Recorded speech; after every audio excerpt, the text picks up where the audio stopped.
The quest for a Division II national championship starts now.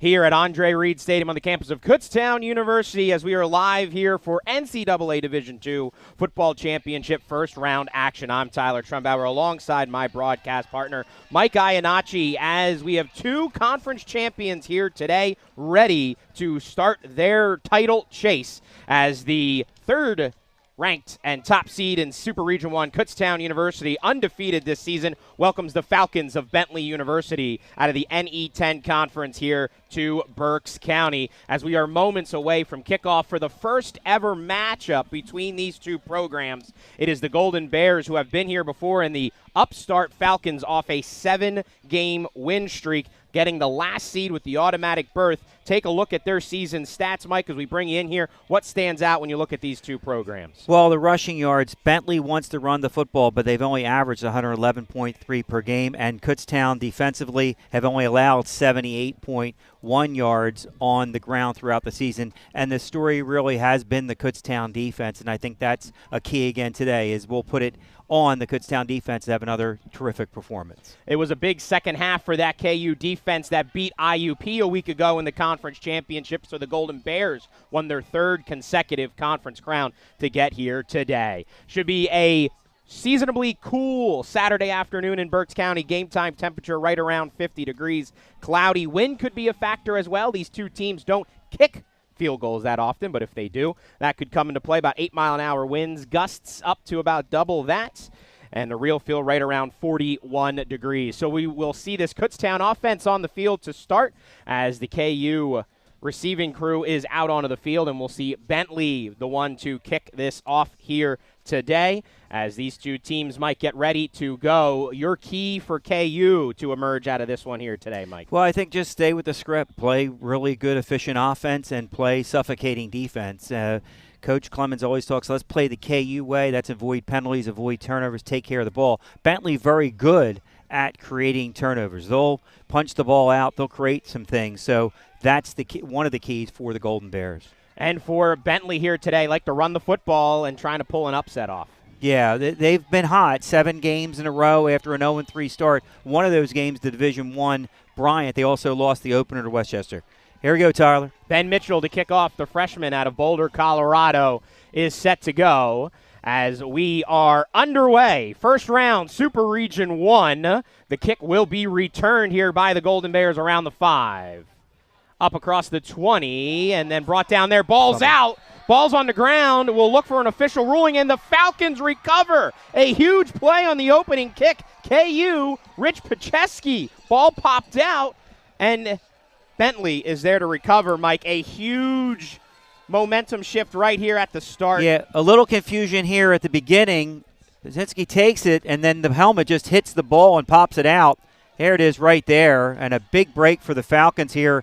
1st and 10, and the Kutztown defense will need to stand up early here as Bentley gets an early break. KU defense, one of the best scoring defenses in all of Division II. Now we'll take on this Bentley offense, averaging 28.5 points per game. Quarterback Luke Wernock in his sophomore season. First pass to the near side, and that'll get maybe a few as they dump it out to Rashawn Bradford, the senior wideout from Rahway, New Jersey. And that's what Bentley will do when we ask Coach Clemens comparison. Edinboro, he said offensively, who got the ball out quickly against the Golden Bears in that game, and Warnock will try to get the ball out early. Second down play here. Another quick pass near side and incomplete into the intended target, trying to get it to tight end Pat Damon, Mike, and we'll be looking at the tight end group a lot today. Yeah, 54 catches between the two tight ends. Damon, the hybrid, a good size. And here's third down here. And again, they've only tried 5 field goals with a long of 22, so you wonder if this is 2-down territory for the Falcons. They are converting 37.9% of their third downs so far this season. Pass, far side, and caught, stretched. No, incomplete. Good effort. They're going to contest it. Either way, they'll be short of the line of the gain, even if they do try to go to video review here as too early to take a challenge on that, and if you lose it, and the pass out of Damon's hands, he tries to bring it in, but the ground caused the the ball to come loose, and now it's a 4th down. And we expect this for both of these teams. They like to go for 4th down. This is a 4th and long. It's a long field goal attempt. If they try it at the 20, it would be a 37-yard attempt. Bentley 7 for 25 on 4th down so far this season. Need 8 to keep the drive alive. Pass far side, nobody home. Again, the intended target slipped for probably the 3rd play in a row, and the turnover does not harm the Golden Bears as the defense forces a quick 3 and out. As we take a look at this one again, Mike, that's 3rd time wide out slip. There was some overnight rain here. Yeah, and that's DeSayas out there, the NE10 Offensive Player of the Year that Warnock tried to go to, and a big stop by the Golden Bears defense. Kind of what we've expected all year. When they get their backs to the wall, they usually rear up, and that's a good stop and holding Bentley off the scoreboard after the early turnover. So now we will see this Kutztown offense on the field with the KU faithful getting a loud cheer early going, led by redshirt junior quarterback Judd Novak out of the shotgun, 1st and 10 on their own 20-yard line. And they'll hand it off to Steven Burkhardt, who has been the bell cow, maybe gets 2 yards. Burkhardt, 9 rushing touchdowns, averaging 6.5 yards per carry in 2025. He really established things last week against IUP. You'll see really good linebacker play here by the Falcons. Henry Shout, number 45, right in there, leading tackler on the team, kind of trying to stack things up, and a good pursuit there by the corner. 112 tackles for Shouten here in 2025. They will give him 2 yards on that 1st down carry. Burkhardt thrusted into even a bigger role this year with Jaden Stort battling injuries on and off. No Stort again today, and that will mean more for Burkhardt and Ben Martin III. 2nd down, end around to Noah Crisella's got a seam, and he'll get up to about the 28-yard line, and Crisella is a playmaker. They like to get the ball in his hands, punt return, passing, and then in the rushing game. Just a jet sweep here. Crisella coming across the formation.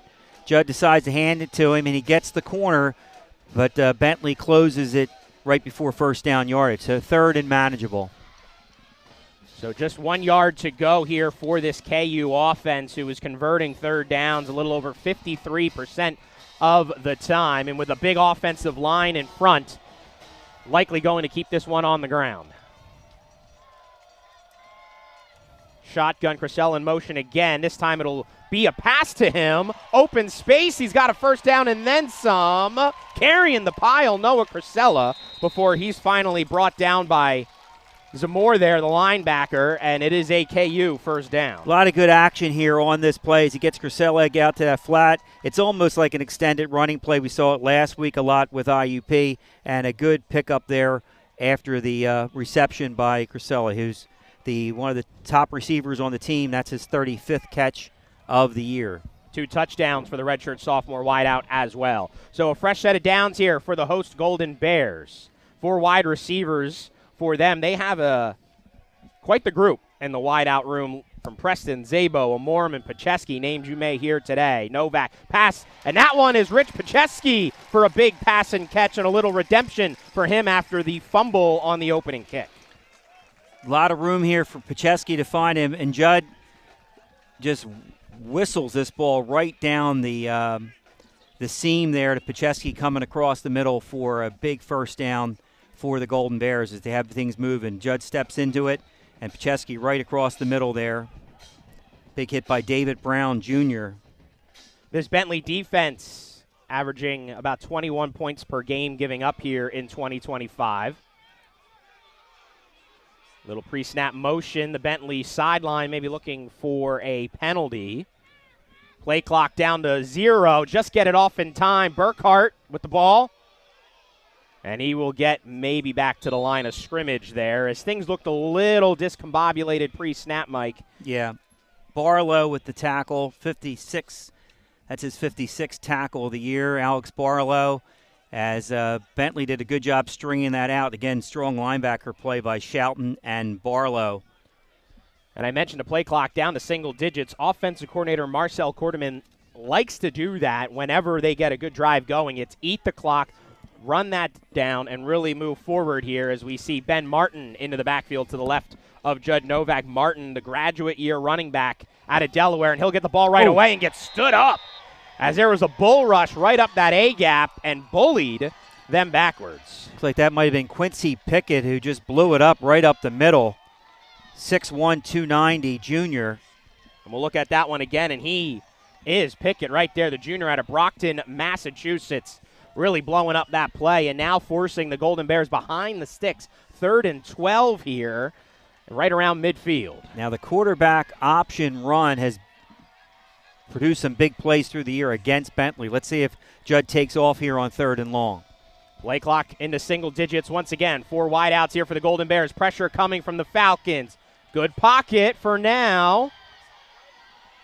And Novak trying to get it with his legs. He's got room to work across the 35, and he's pushed out of bounds. It's going to depend on the spot. And I think the Mannheim Central graduate just got enough to move the chains. Judd, plenty of time. Great protection by this offensive line. Plenty of time.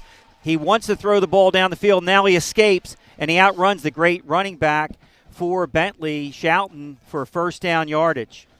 That linebacking crew, that second level, is a key part of this defense. They have to make tackles like that in open space, but that was just an athlete on an athlete, and Novak making the play with his legs. Doesn't run a lot. We've seen it more in the last few weeks in these postseason games. Conference championship now today, and it's a fresh set of downs here for Novak, who will pass on first down, far side, and that is incomplete. Little hand fighting trying to get it to Noah Crisella, but good coverage by Jacob Flores, the senior cornerback. He stayed right with him. This was a good throw. Tried to go back shoulder, but Flores keeps the coverage without committing pass interference.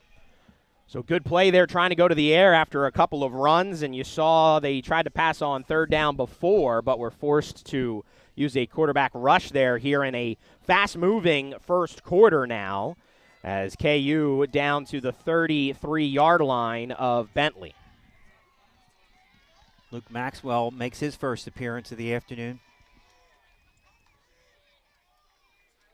And they'll hand it off to Maxwell up the guts, and he will get about 9. Pile still moving. Give him 11. Give him 12, Mike, as that big man, Luke Maxwell, listed as a tight end, often used in the ground game, though. The redshirt sophomore, 6'1", 230, bringing everybody with him for a first down. It's never first contact with Luke Maxwell, and this time he gets hit there and bounces off. It keeps his balance, and then Ryan Chernecki and Billy Everett help him out there a little bit, get it inside the right at the 20-yard line. Maxwell, his 20th carry of the season, has 9 rushing scores as well. Used a lot in short yardage situations, so keep an eye when 46 gets back out onto the field here against defensive coordinator Jeff Moore's Bentley unit. Now here, 1st and 10 again to pass. Far side, Crisella. Caught. Touchdown, Golden Bears. Crisella breaks press coverage. Flores was up on him, but these two guys are so connected, Novak and Crisella, that he just throws it to the back pylon, just lofts it up there, and Crisella just beats him for the touchdown. Again, Flores was up on him, but Crisella just beat him. Good coverage there, as you said, but it is a 21-yard pass and catch, the 3rd touchdown of the season in the receiving game for Noah Crisella, as the Golden Bears get on the scoreboard first here, as we see Will Smith, the sophomore kicker out of Oxford, PA, on the try, the extra point. Nate Millard to hold, and the kick is up, and it is good after a good snap as well from Ryan Benjamin. And with 8:42 to go, Kutztown takes a 7-0 lead, Mike. And not only is that a great opening possession by the offense, but things could have gone from bad to worse, and now you completely flip the script up 7-0. Right, you have the defense now juiced up because they made that stop and kept them out of the end zone. The offense made some big plays to extend that drive, and there were some big defensive plays by Bentley on that drive. You think about Quincy Pickett, the blow-up of the one-run play, and then Maxwell leading to Novak going back to Crisella again and beating the man-to-man coverage over there on that side. So the Golden Bears have shown all year that they've responded. They responded defensively, and then the offense gets them on the board. And now Bentley down 7-0, making their 4th NCAA playoff appearance in program history, and their first since 2021 when they face New Haven, who's now into Division I, as the Falcons on a 7-game win streak. Mike, they started the season 0-3 under head coach C.J. Scarpa, now on quite a tear that saw them take away a NCAA tournament spot from somebody via that automatic berth. This is the first year with that rule, and it comes into the play here in Super Region 1. And now we'll see if the Falcons have a response for KU's first possession touchdown here this afternoon. Throughout the year, this is where Kutztown has piled the points on. They get a touchdown, and then the defense comes out and gets the ball back to them. And that kick will be returned as well from about the 6. Trying to bring it to the near side. A little room to work, but brought down right about the 19-yard line there by number 5. That's Eamon Enda, the senior out of Pittsfield, Mass. Lehman on the tackle for KU.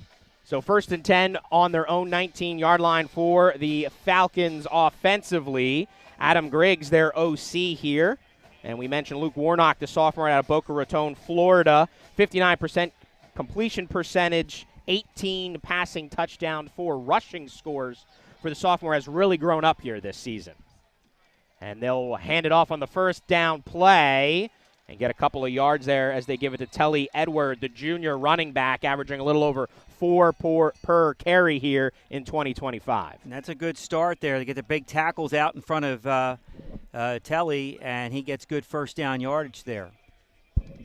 Give him 8 officially, so it'll be 2nd and 2 coming up here for Edward. He's one of kind of a 1-2 punch at tailback alongside Joshua Campo. Now here a handoff again, and this will be a first down run with that forward progress before the KU defense brought him backwards, but he did get about 3 before we saw that pile, including Braden Pullman, who won the PSAC championship game MVP, bring him down backwards, but it will set up a fresh set of downs. Good approach here by Bentley to get Warnock into the game by running the ball. If they can run the ball effectively, that could open up the pass. And they do go to the passing game on this 1st and 10 play, and that's connected to the far side. They hit Rashawn Bradford, who they tried to connect in that first drive as well, and that was a designed rollout there for Warnock, something to keep in mind as KU sacked IUP's quarterback last week, Mike, 6 times. Yes. Lokiato, that big tackle on that side, one of the 2 experienced tackles they have. Handoff again on 2nd and medium here, maybe gets about a yard. And I like the leaning on the run game here as well, Mike, after kind of a frenetic opening sequence with the fumble and then the quick 3 and out. Settle in, get some comfortability here on offense, and then start going through your game script because things went off script quite fast here today. And not to get any points after that turnover. You know, a team that coming in here as the 8th seed trying to create a major upset. They've answered here well, but a big 3rd down here and 6. On their own 34-yard line. Go empty. Failed to convert on their first 3rd down attempt. 5 wideouts. Low snap. Warnock. Pass across the middle behind Bradford and incomplete, and the KU defense stands tall again, and this will force another Bentley 3 and out. This time we'll see the punt unit. Pressure up the middle. Forces Warnock to throw off his back foot. He couldn't step into that throw, and it just sailed behind his intended receiver, Bradford. So this will see Matt Richardson, the senior punter out of Brookline, Massachusetts, averaging just under 34 yards a punt. And as we mentioned earlier, Noah Crisella, the punt returner for KU, can be explosive in special teams. Low liner, they'll let it go, and it takes a good KU bounce right out of bounds around the 40-yard line. So this will be strong starting field position for this Kutztown offense, who's fresh off an impressive drive last time where the team went 10 plays, 80 yards, just under 6 minutes for the game's only score so far. So now this Bentley defense is going to be asked to get the ball back for their offense. Down 7-0. You don't want to go down more than 1 score here on the road in a playoff situation. And you mentioned the comfortability with this atmosphere. KU has been in the national semis, numerous NCAA playoff games over the last few years. Here's Bentley, new level for them. How can they deal with this type of environment? We'll find out over the next couple of minutes here. Handoff, Burkhart searching and getting a few before being stood up on the far side, and that'll be a couple of yards there on first down. Bentley so far pretty good against the run and containing Steven, not giving him that cutback ability that he usually has, but always a positive carry for Stephen by running hard, following his blockers. He used that cutback ability. That play there could set something up inside later on. As we're under 6 minutes to go here in the opening quarter of Super Region 1 first round action, one of the first games of the day here in the NCAA Division II tournament. Most of the other kickoffs 1 o'clock or later Eastern. Handoff up the middle, and that'll be another hard-fought few yards. Ball on the ground again, under the pile. Bentley says they have it. We'll see what the actual call will be, but we definitely saw it pop out right around midfield. And another Golden Bear turnover. They pop it out for the second time today, Mike. This one right around the 47-yard line. Yeah, they got in that Coach Clemens talked about. This team will be relentless in trying to create turnovers. They get him tied up, and they just go in there and rip the ball out. Second turnover for the Golden Bears, very uncharacteristic. They had a fumble in the Bloomsburg game. No turnovers last week, and now 2 turnovers here. Bentley with good starting position, and on this quick change, you wonder if they'll try to get one of their talented receivers downfield. KU had lost just 3 fumbles coming into today all season, now 2 here in the first quarter, and that was a squandered opportunity of good starting field position, and now new life for this Falcons offense. In KU's territory again. Quick pass again behind the intended target. Dangerous pass there, trying to get Pat Damon and these tight ends going. But just a step behind a couple of wideouts here in this first quarter is Luke Warnock. It looks like the pressure up front is he got that ball out fast and got a hit late. That pass, you don't want to be behind going across the middle like that, and that was almost intercepted off of the deflection. So they have to get Warnock settled into the game here, maybe give him an easy rollout completion to one of his receivers here just to get him into the game, because right now his feet, he's not getting set. 4 wideouts here on 2nd and 10. Fake the handoff. Warnock near side. This one is caught on time to the other tight end, Navon Reed, another graduate year player. 6'4", 245, gets about 2 to set up 3rd and 8. That's a good play call by the offensive coordinator just to get him settled. Easy pitch and catch here and make it a manageable 3rd down and long. The Falcons 0 for 2 on 3rd downs today. Can they take advantage of this turnover? This is the second time the defense has gifted them new possession. Yeah, this call here will tell you whether it's 2-down territory for them here early. And they do hand it off here on 3rd and long, and they get maybe about 2 as the pressure came from that second level. Good tackle on the first contact there. Austin Lehman there coming up from his linebacker position. Yeah, they'll stay. Well, they made a late change. Warnock was looking over to see if they wanted to go. You're kind of that in-between position. The first punt, a short one, and they really need a short one here. Matt Richardson, the senior, with a 33.6 per punt average. 14 times he's pinned opponents inside the 20 with his punts. That's what he's hoping to do here this time around on 4th and 6. Low snap. Kick is away. Crisella says let it go, and will depend on where it went out of bounds, and we'll see the official walk up the near side, and they will say right at the 20. So that is where Kutztown's offense will come out again, this time after a fumble lost on their 3rd possession of the day here coming up. Yeah, twice now. That's the second time now. Bentley not be able to take advantage of a major turnover in Kutztown territory. And that's the kind of energy Bentley needs to bring. Create those opportunities for your offense, but the offense has to then do something with that. When you're going up against a team like Kutztown, can't miss out on too many of those opportunities. Right now they're 0 for 2, trying to take points off of turnovers. Ben Martin, 3rd in there again. Golden Bears do hand it off to Martin. He gets maybe 2 on this first down run. And, Mike, we were talking this week prepping for the game, and the coaching matchup really stands out. We talk about the team's experience, but C.J. Scarpa has a lot of coaching experience now, was with the team before, pushed into the interim role, and then takes the head coaching position in his 30s and going up against Jim Clemens, who's the all-time winningest coach at Kutztown.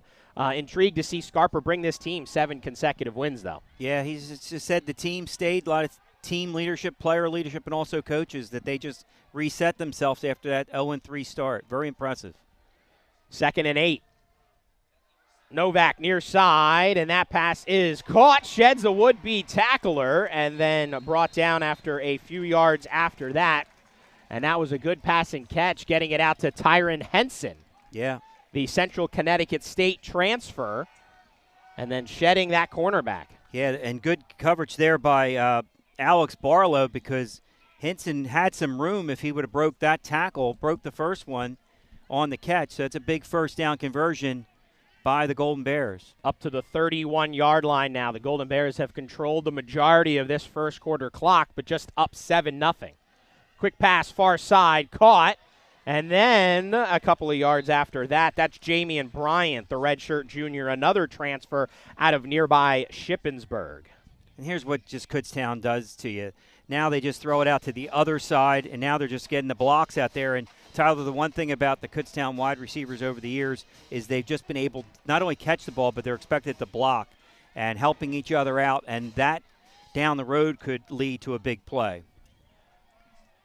2nd and 3 after the 7-yard pass and catch. Novak draw, and he's got a first down, slides to the 45, and it'll be enough to move the chains once again.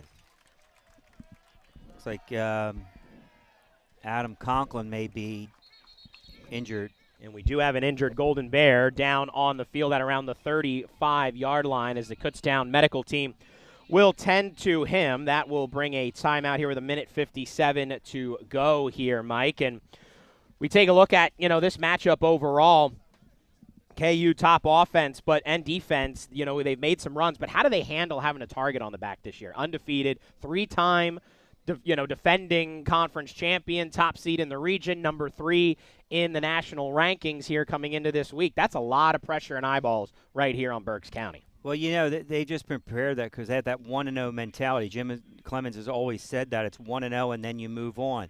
They, 3-peat last week, PSAC championship. It's on to this game. And they know now they're an established program across now nationally, not just in this area or the state of Pennsylvania. So they know they're going to get every team's best shot. And so far, so good that they have answered every week. We talk about that all the time.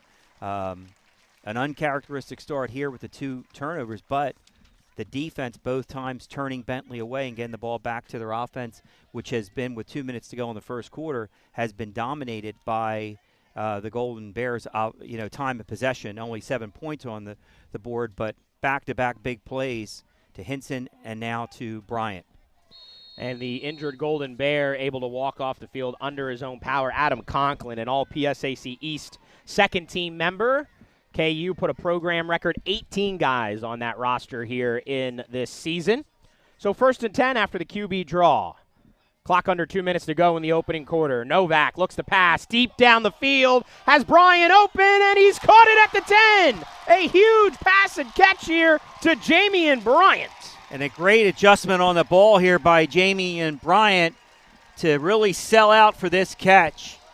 Judd really steps into it, leads him, and Jamie makes the adjustment right at the end to make that incredible catch, reaching out 1st and goal for the Golden Bears. Right at the 10-yard line, the Somerville, New Jersey native with the big catch to blow over the top of this defense, and now the Golden Bears on the doorstep of adding on to their lead here with a little over 60 seconds to go in quarter number 1.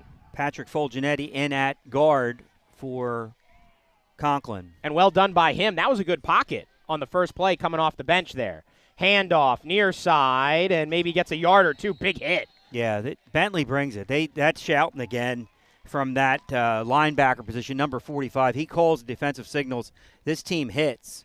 That was Ben Martin on the carry, who was the receiving end of that big hit from the linebacker. But he did manage to get 3 yards there, despite the physical football here in the goal-to-go situation. And the Golden Bears will have to snap it one time here, about 4-second difference between the 2 clocks.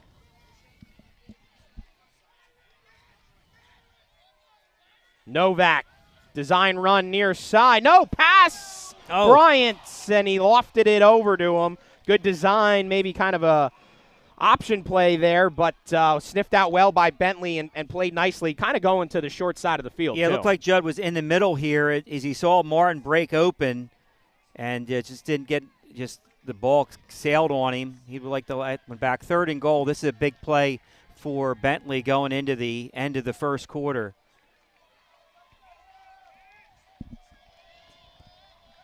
Martin remains in bunch formation to the left side here for Novak if they look to go to the passing game on 3rd down.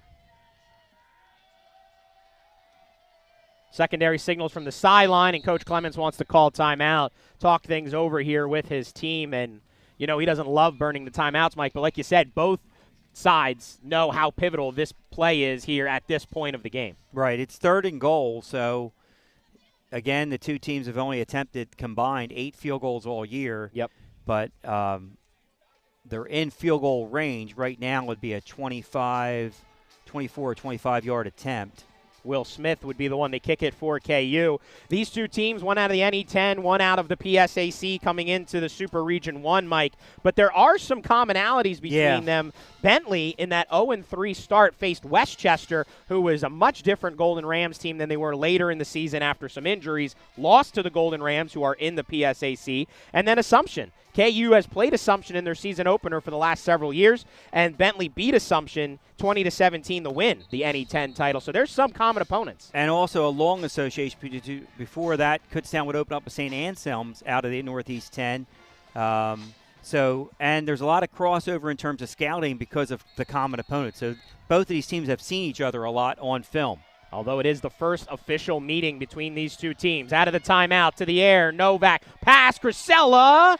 And he's trying to stay alive, and he might have gotten to the 4. They'll give him forward progress. And now decision time for head coach Jim Clements. Do we want to kick? Do we want to go for it on 4th down? But he'll have some time to think about it as we take a look at this replay here. Quick inside slant, a few yards would make it a little bit closer. 4 yards to go for 6. We'll see what they decide when we return. First quarter's in the books. Kutztown 7, Bentley 0. You're watching the NCAA Division II National Championships, Round 1 on ESPN+.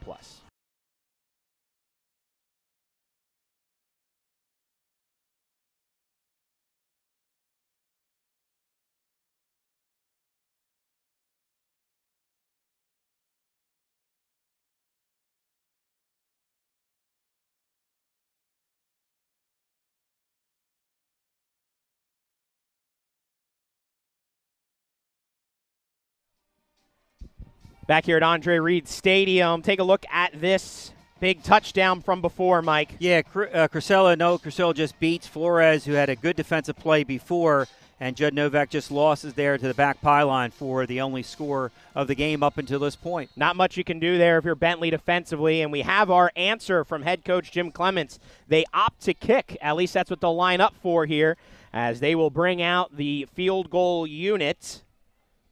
And Will Smith is on to attempt the field goal.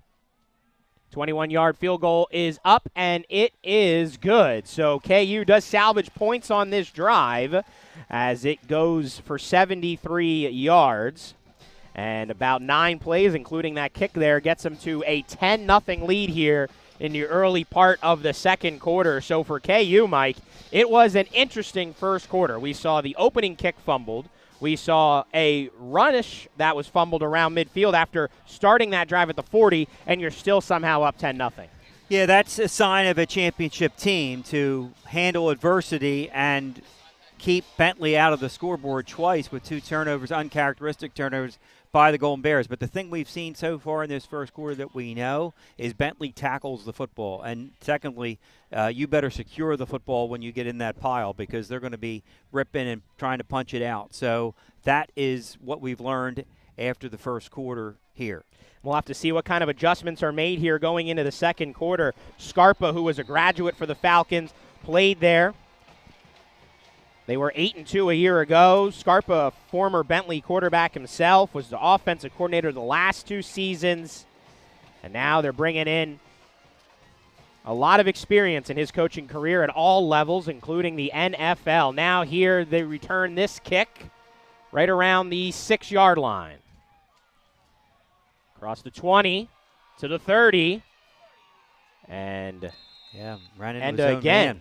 Yeah, running into his own man was end up, but that is a decent return to set up some good starting field position for the Falcons, who have to find some consistency here, move the football, because they are 0 for 3 on third downs, 0 for 1 on fourth here in this first quarter, and ultimately are on kind of this teetering spot, Mike, because if they have a quick 3 and out, KU with a response, 10-7 and 17-0, big difference. I think he'll try to maybe get an easy completion to one of these two tight ends again to get Warnock into the game.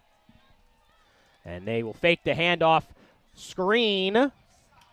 And that one's really going nowhere. Pass was fast. Blockers a little lag to get there. KU, Pullman and company rushed to the football. Yeah, Pullman just left his defensive end position. He saw this all the way. He leaves his blockers. He can see that it is a screen and defends it really well. And then Brandon Strasser and others come in to finish it off. Strasser, the redshirt senior, one of several Golden Bears on that one. They do manage a yard, though, on the quick screen to the wideout. Again, quick pass far side. Makes one man miss. First down as they get it out to. But we do have a penalty marker. DeSias, the NE10 Player of the Year, 7 receiving touchdowns. But, Mike, we will finally get our first penalty of the game. And we'll take a look at the replay here as the play stands now. Good shimmy shake on the far side. Our officiating crew is out of the Mountain East Conference this afternoon. And our referee is Mike Jurasinski. And it will be face mask called on Kutztown. So this will be the first infraction on either team, and this will aid the Falcons, who will walk off the penalty yards and march deeper into the Golden Bears territory. Yeah, that's another thing, another mistake by the Golden Bears, the 2 turnovers, the 2 fumbles, and now a major penalty at the 35. This is where the Kutztown defense has stood up all year, leading 10-0 here, trying to get another stop. Here's Osgood's in at quarterback. He's the running quarterback. And that's a handoff. So they do bring in their other quarterback, Isaiah Osgood, the junior out of Boston. He is more of the runner between the two. They do utilize both QBs and have throughout the season, but Warnock definitely is more of the traditional QB1. Maybe a special set of packages for Osgood, but that one maybe just to see what the defense would react to him. Instead, they'll hand it off and get about 2 yards on that first down run up to the 33. I wonder if they'll take a deep shot here on second down. Oh. And now ball's out as they hit him, and it's recovered by Edward, and that's a big loss on second down. I think it was Mikey Gray who hit Warnock from the blind side to pop this ball out as they were looking for a long ball. And he does get his hand right on that. Heil. Heil gets home there, and then a good recovery, right place, right time for him, as Heil, the team's leading tackler out of Selinsgrove High School in his senior season, is now going to back up the Falcons. It's a 3rd and 16 from the Golden Bears' 41-yard line. Well, pass on the swing to the far side, caught, running downfield. Nope. And we have another penalty marker here. Might be a hold on the Falcons, but they did connect to DeSias, who they wanted to get their playmaker with the ball in his hands, running downhill runner. They did that, but definitely short of the line of the gain, Mike, and like you said, might be a hold. Yeah, Reed, the tight end out there trying to help out. He just tackled his guy. Yeah, you can't do that. Not on offense. And that is going to be a hold on to Falcons, Mike. Go ahead. Yeah, Justin Gonzalez, who, by the way, had a big play last week in the game where he ran down that IUP receiver going into the end zone and prevented a touchdown. And this is another major penalty, and they'll back them up. It's from the spot of the foul. So it's. You thought 3rd and 16 was long. Yeah. Now 3rd and 21. Not much in your playbook for this one. Look for maybe a screen out of the Falcons here to try to get to a better 4th down. And no, they'll go down the sideline. Pressure coming, hit, throw, and it is intercepted by the Golden Bears in the secondary. Lee Coleman, the senior out of New Jersey, coming up with that one. Now, bad decision by Luke Warnock. He's banging himself on the head. He's got to just throw this ball away. He forces this. He's forced out of the pocket, and then he throws. He knows as soon as he released it that he was in trouble. Off the back foot, behind where he was running, and the Golden Bears take advantage of that. It would have been a not great scenario for the Falcons, but they could have punted on 4th down. Instead, the Golden Bears now with their first takeaway of the day. Now 1st and 10 for this KU offense on the 35-yard line. And Stephen Burkhardt back into the game. We're in number 8. Watch for him to break one up the middle here. KU maybe trying to take a deep shot, too, off the momentum-shifting play from their defense. They will go to the air. Novak to pass downfield. Man open, Noah Crisella. Cut back to the 25 and then tackled down around the 20. Again, the KU wide receiver is breaking free in the secondary. Yeah, David Brown, I think, pulled up here a little bit, maybe with an injury. And then Judd on the out move beats him and deep into the territory as you saw David Brown coming up there limp. And Golden Bears in great spot here. Big play there. 45-yard pass and catch. Crisella with a little yards after the catch as well to now be right into the red zone on Bentley's 20-yard line here with 11:30 to go in the opening half. I do want to say I was right there, Mike. Okay. 1st and 10. Handoff. And just back to the line again, sniffed out well by that Bentley defense. They stayed on their assignment in that one, and it was Christian Zamore, the linebacker, bringing down the ball carrier. Yeah, jet sweep, and they just turned it back inside to where all the pursuit is. And good gang tackling again by Bentley. Been very impressed by how solid they are in the game of getting the Kutztown runners down to the ground. And they rally the football really well. A lot of good gang tackling here so far by the Falcons, who would like to limit this to maybe just a field goal attempt. 1 yard on the jet sweep. 2nd and 9. Novak might have to throw it away, and he does in a dangerous position. Almost picked off. Right place, right time for DiPlacido. Yeah, he didn't have Maxwell couldn't break away from the defender, and Judd tries to throw this ball away, but it comes back inside, and also, as you mentioned, Placido almost with the interception. 3rd down and long, and this is a big play. They can get a 1st down here.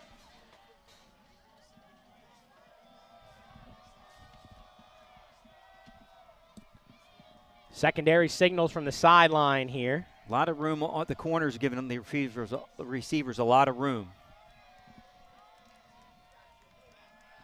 Pass, Novak, far side, caught, and hauled in for a touchdown. KU again through the air. This one, Lanique Preston, the redshirt sophomore, comes down with it. And great coverage there by Bentley, but Judd just drops this in here into the bucket, and Preston goes up and gets it. Lanique with another athletic catch and another touchdown for the Golden Bears. Again, good coverage. Brown and DiPlacido there, double team. But like you said, Judd Novak's passes today, Mike, have been impressive. 9 for 12 now with that one. 2 passing touchdowns and 164 yards through the air. So now the extra point attempt for Smith is up, and it is true. And with 10:29 to go, the 3rd-ranked Kutztown Golden Bears find themselves up 17-0. They take advantage of the interception, brings them a little bit better starting field position, and a big explosive play set them up in the red zone, and they took it from there. It's just simple. They create points off the turnover. Bentley now 0 for 2 off the turnovers, no points. And, the Golden Bears just efficient there. And Judd, after almost making the mistake on the play before when the ball settled in, he delivers a pass. And that's his 2nd great pass he's thrown today. I said 9 for 12. Excuse me. It was 8 for 11 earlier, Mike. So think about 8 passes. Well, we've had 2 for touchdowns, 2 other big explosive plays that have set up the touchdowns, and he has been spot on with his ball placement today. An impressive day so far for KU's QB1. Yep. So now the Golden Bears will kick it away, and the Falcons offensively, OC Adam Griggs, head coach Scarpa, obviously an offensive-minded head coach, have to try to find some mix to try to sustain a drive and also finish a drive as well. Smith, shorter kick here, right around the 4-yard line, will be returned again by The explosive returner across the 30 to the 35, almost a shoestring tackle down to the 50 and saved by the kicker, but in a huge, much-needed swing there by the special teams unit for the Falcons. A big return by Eman Enda. Mike, take a look at this one. Good speed, and I thought, just thinking they need a play by somebody, and he makes it. The special teams delivers with a big return into Kutztown territory. So the Falcons now down 17-0. Really need to get points off of this drive, I think, and they're going to their running quarterback, Osgood, who also can throw it. Isaiah Osgood in there had a touchdown run against Westchester in the opener. Here Osgood will run it on kind of a designed run. He breaks free across the 35 down to the 30, and we said they needed to find the mix, Mike, and that might be it. Special teams set up the offense. Osgood has appeared in every game this season. He's only attempted 27 passes, but he is a prolific runner, as that is his 48th carry, has 357 net rushing yards and 4 rushing scores here in 2025. And now the Kutztown defense will now adjust to Osgood, who's more likely to run the ball than throw it. So fresh set of downs here up to the KU 31. He'll run it again. Up the gut. That one's a big hit as the KU defense sniffed that one out. Brandon Heil, the middle linebacker, coming up here, Mike. And that's it for the time being for Isaiah Osgood. Is Warnock now back in the game? Quick spark from him, and also a quick spark from the special teams. That was a topic from both coach conversations we had this week with Scarpa and Clements. Clements said his special teams unit needed to be better. Scarpa knew that could happen on the edges, could be a difference maker. Right there, it has made a huge impact for this offense. Handoff now, and that one maybe goes for a yard or two. Joshua Campo, the senior out of Nashua, New Hampshire. Yeah, the Freddie Redder, Eden Johnson, just read this. A couple of all-conference players Brandon there. Heil, the defensive player of the year. So now we'll have a 3rd and 7 here for the Falcons, who have yet to convert on a third down situation yet today. Drop under 9 minutes to go, Mike. I wonder if they run the ball here to set up a 4th down try. Warnock, shotgun formation, quick pass. Far side, and he rushed that one again. He is not comfortable with this KU rush. Now, they were showing a lot of pressure up the middle there, and Luke is seeing that. And you can see his feet. Feet are moving, not getting settled. He's sensing that pressure that sometimes is coming and sometimes is not there, but he's sensing it, and it's throwing off the whole operation for him. So here's another 4th down on the season, 28%. An 0 for 1 today. Coach Scarpa keeping the offense out at least for a look here. 4th and 7, maybe try to draw the Golden Bears off sides and gain 5 yards. No, they'll snap it. Warnock to pass. Caught. No, in and out of the hands of the intended target, Navon Reed. Trying to go to his security blankets, the tight ends. And again, maybe on the back hip, Mike, not where it should have been. Now, it didn't lead him. He had to go Davon Reed, a very talented tight end, but this ball is a little bit behind him. He probably would say he should make that catch. He's made a lot of catches this year. But, again, the pressure by the Kutztown Golden Bears defense creating problems for Luke Warnock as he's not settled. You wonder if they may go back to Osgood because that was successful to be able to run the ball there. The question is with him sustained as that QB signal caller, how much of an impact will that make as KU could stack the box? We'll see how that plays out with the game today. So now here the Golden Bears take over, 1st and 10, their own 29-yard line. Novak, good pocket. Trevor Amorum, who had a receiving touchdown in the PSAC championship game out of Slatington, Pennsylvania, catches one here on 1st down. Adam Conklin back in there, which leads me to talk about this offensive line. What a job they're doing up front to give Judd plenty of time here just to pick out. And Amorum just went to the sticks and just turned and showed his number 10 to Judd, who delivered the pass for another 1st down. And again, that offensive line protecting their QB well. Novak, who has had quite the passing season here in 2025. So now up to the 37-yard line. Quick pass again. That one caught Bryant and almost broke away from a would-be tackler, but well done there by Damian Anderson, the graduate year corner out of Florida. Jamie and Bryan, as the season's going on, has become more of a target for Judd, and this time he spins out of this, and as you say, Damian Anderson with a big save there as Bentley a little bit on their heels here. Here's a 2nd and short play. Could be offensive coordinator's dream right here, 2nd and short. Yeah, playbook completely wide open for Marcel Quarterman and company here with just 1 yard to go near midfield. Swing pass, near side, caught. And that'll be a first down. Again, they get it to Amorum, who has come into his own. Good feature on him by the KU Athletics website this week. The senior, former Northern Lehigh Bulldog. Yeah, this is just a really nicely designed play as they just get Amorum out in the flat. He's got Priscilla and Hinson downfield to block. He gets first down yardage. And now they're into Bentley territory here again as we drop under 7 minutes to go in the opening half here at Kutztown as the Golden Bears, despite 2 turnovers, lead 17-0. And the face mask penalty, too. Yeah, that aided them with that personal foul. Handoff up the middle. Burkhart across the 30, down to the 30-yard line, and maybe a touchdown-saving tackle there by David Brown Jr. Yeah, and this is what Steven will do. You may contain him for a little bit, but you're not going to contain him for long, and he's got breakaway ability. And now we have an injured Falcon on the field. That is Brown Jr. out of Lynn, Massachusetts. So he will be tended to by the training staff here.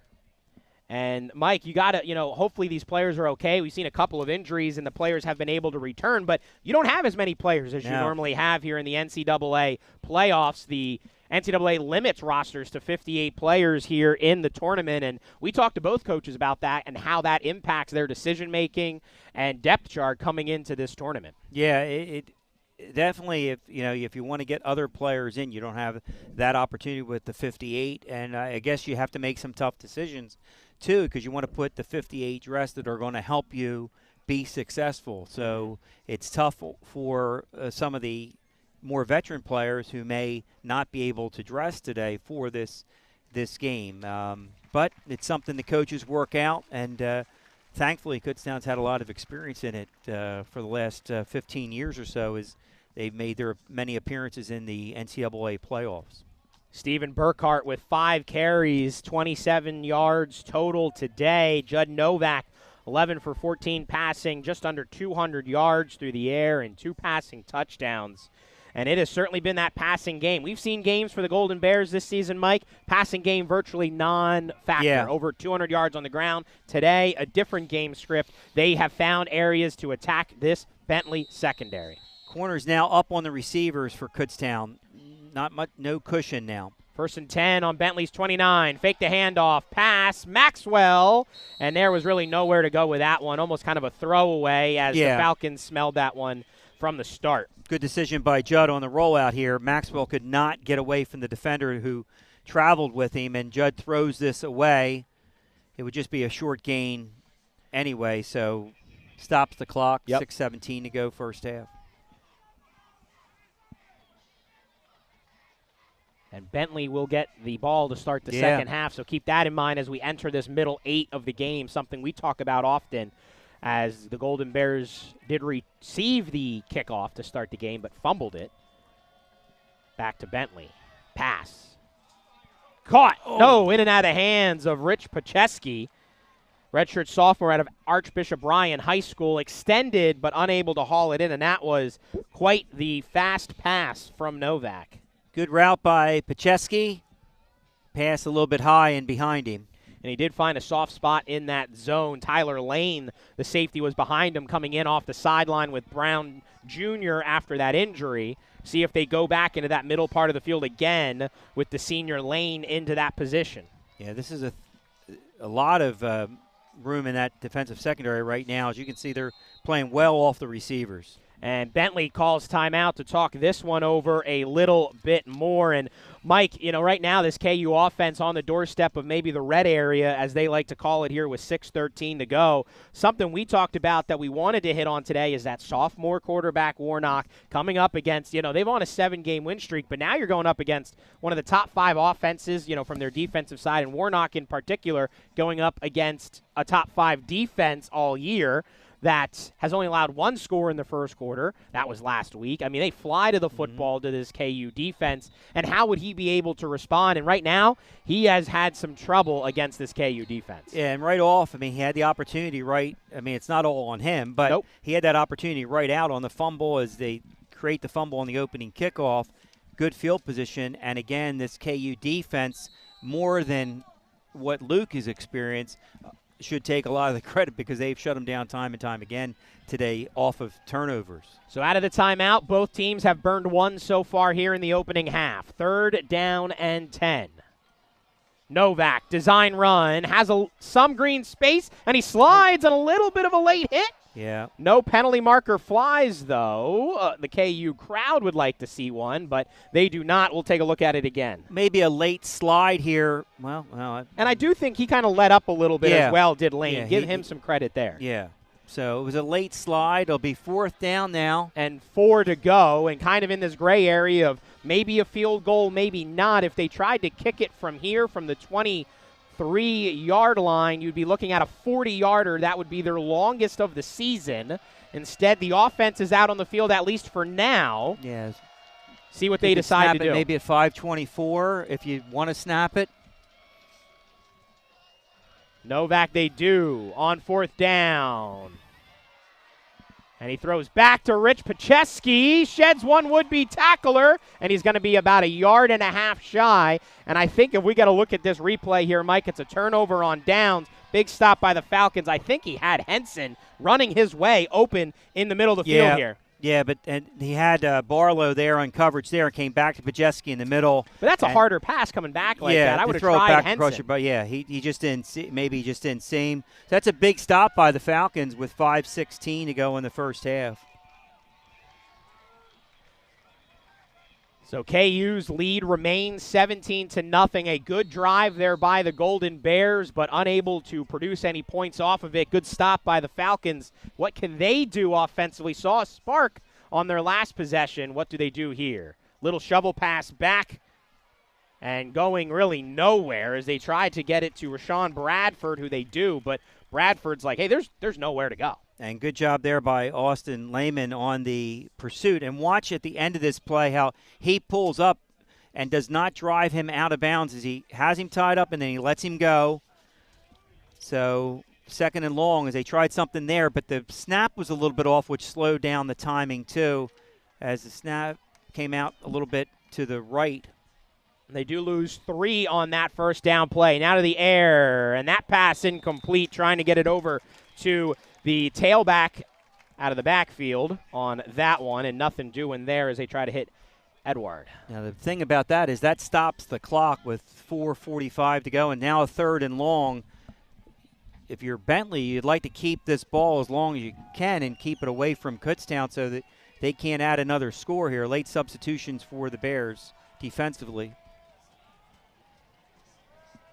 Warnock, shotgun, fakes the handoff. Pass, and that is out of bounds, and a late penalty flag, likely to be pass interference. Ball was in that area, but unable to get it to the intended target. Let's take a look at this one again. Decent pocket for Warnock, and then that pass is out there. Tried to hit Bradford, and we had defense coverage there, and that will be called. Go ahead, Mike. Tyrell Ford draws that penalty, and that's a big that'll reset the down, 1st down, ball at the spot of the foul. So gives them a fresh set of downs, and we'll put them right there. As they do change QBs again, Osgood in under center, really at shotgun, takes the snap, direct run, and he gets about 5 yards there on 1st down. Yeah, you wonder how long Warnock's standing right over there on the sidelines next to the coach. So, and we have a timeout for an injured Golden Bear here, and we'll take a look at who that will be. Maybe Noah Kenzie, as he is being tended to by the training staff. So that'll stop the clock here with 4:29 to go, as we've seen a couple of injuries on both sides. And Mike, I'll put your coaching cap on here. What do you do at QB? I mean, Warnock, do you keep that rotation going and maybe find pockets with Sparks, with Osgood, or would you kind of shift over to maybe more of this run attack offense for more consistency? I think more of their you have to stay with your personality, who you are. And all year they've been switching, kind of getting a read of where it is in the game and who plays at certain times. And right now, Osgood's been able to move the ball with the runs consistently. So I think you kind of stay with who you are and don't panic. It's still 17-0. You got the ball coming out of the second half. We always, as you said, talk about these middle 8 minutes of the game, and so this is a experienced Bentley team who's experienced a lot of success this year. So I think they're going to stay with who they are. The Golden Bears training staff do get the injured Golden Bear, who is Noah Kenzie, up to his feet, the redshirt senior out of Philadelphia, Pennsylvania, as he starts to make his way, being helped off the field. So not sure that's a great look for him to be able to return to today's game. For the defense, that's led by defensive coordinator Eric Fargo, giving up just 10.5 points per game here in 2025, and gave up a few more as the season's gone along, going up against a couple of higher elevated, talented teams. But otherwise, it has been a shutdown defense across the board. Yeah, the last 2 weeks they've given up 50 points. Yeah. Up into that point. Probably 50 combined. Yeah, well, yeah. So we'll get back to the action here. 2nd and 6 on the 32-yard line. They keep Osgood in at quarterback for this one, as the clock continues to roll, under 4.5 to go here in the opening half. Handoff up the middle and brought backwards. Big hit there, but a couple of yards. I believe that was Edward, the ball carrier. Yeah, and you wonder here now, 3rd down here, going to 4 minutes. Going to go under 4 minutes here, and they'll stay with Osgood here on this 3rd down. Falcons still seeking their first 3rd down conversion. Last one, the penalty helped them. Swing pass, Edward caught, and he's downfield, up near midfield, and he's brought down out of bounds. Good block down here around the 35-yard line to set up that big run. Yeah, that's a nice confidence and a good confidence-building throw here by Osgood, as he just gets Edward out in the space and just flips it out to him. And then he breaks the tackle, gets a good block there from the 2 tight ends, and 1st down. So now into the Golden Bear territory again. The Falcons have been in this spot numerous times today. What can they do? Warnock back in at quarterback. Quick pass, and gets it over to the near side to Desaias, the NE10 player of the year. Have to get him going more in this passing game.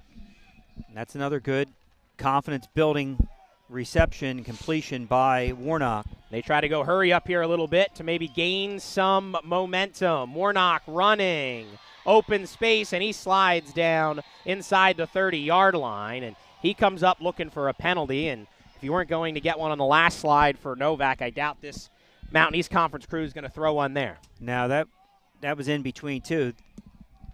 Little bit of a late slide here, but nothing really there. Again, it's about the let-up. You got to look at the intentionality of the defender. So it'll be 1st down, though, after the good run by Warnock, who's in after Osgood came in on relief there for a few plays. Down to the 29-yard line are the Falcons. To pass, pressure coming, and he's sacked. Shoestring tackle. Who else? Braden Pullman coming in with the sack. Yeah, literally a shoestring tackle as Pullman got in there, beat his man, and time ran out for Warnock here. Again, you see the feet moving. He senses that pressure. And now another 2nd and long here, and we'll probably get this to the 2-minute timeout. And that's not going to help Warnock, who's already not feeling comfortable in the pocket as the pressure gets home once again for this KU defense. So we have reached the 2-minute timeout here at Andre Reed Stadium. Kutztown, the top seed in Super Region 1 with a 17-0 lead over Bentley. We'll step aside. You're watching the NCAA Division II Football Championship Round 1 on ESPN+.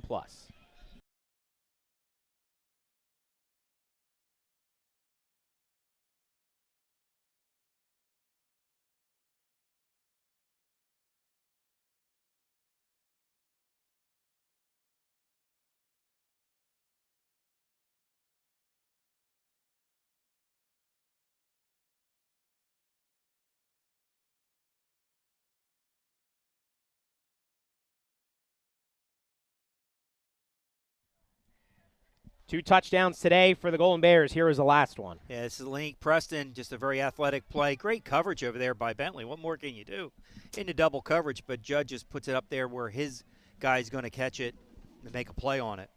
And that's where you're just seeing the difference between the last team in the region and the top seed and top 5 team in the country all year long. Just their playmaking ability is just that much better than your playmaking ability.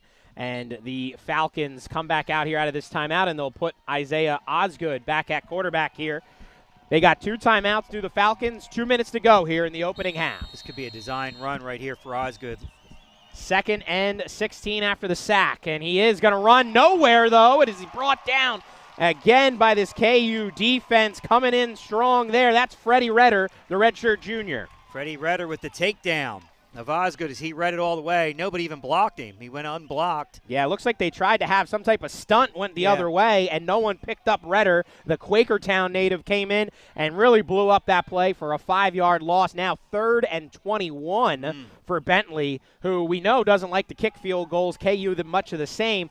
Now you're even out of that equation unless you get a big pickup here on 3rd down. Yeah, this is 3rd and long. Can't be behind the sticks against KU. Pressure coming again, nearly sacked, and that one nearly intercepted again by Coleman.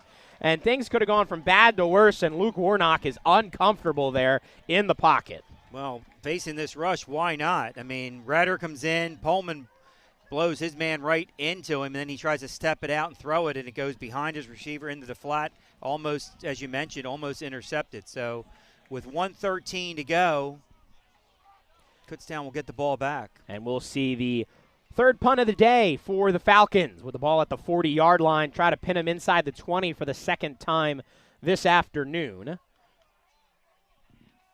little bit of a high snap, no problem. Punt. Caught. Crisella return to the near side across the 20.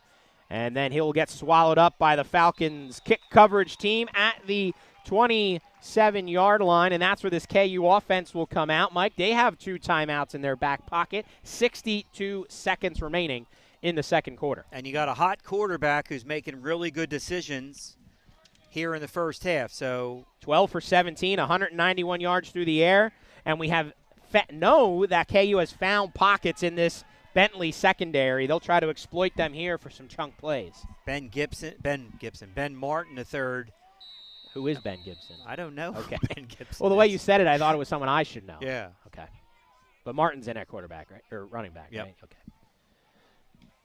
Novak, pass, pressure, throws on the run, and he's got a man open downfield again. LePreston with the big pass and catch. What a play by Judd Novak to roll out of the pocket, and then Preston to make himself available, just beat his man, steps through it. He almost got brought down. Yeah. Tugged on the shirt. Novak up quick. Pass caught and out of bounds. Noah Crisella. KU trying to go a little up-tempo here, take advantage of the Falcons, who might be on their heels here defensively. Well, I mean, time of possession, totally Kutztown here in the first half. This defense has been on the field a long time. Yeah, nearly 20 minutes total for the Golden Bears.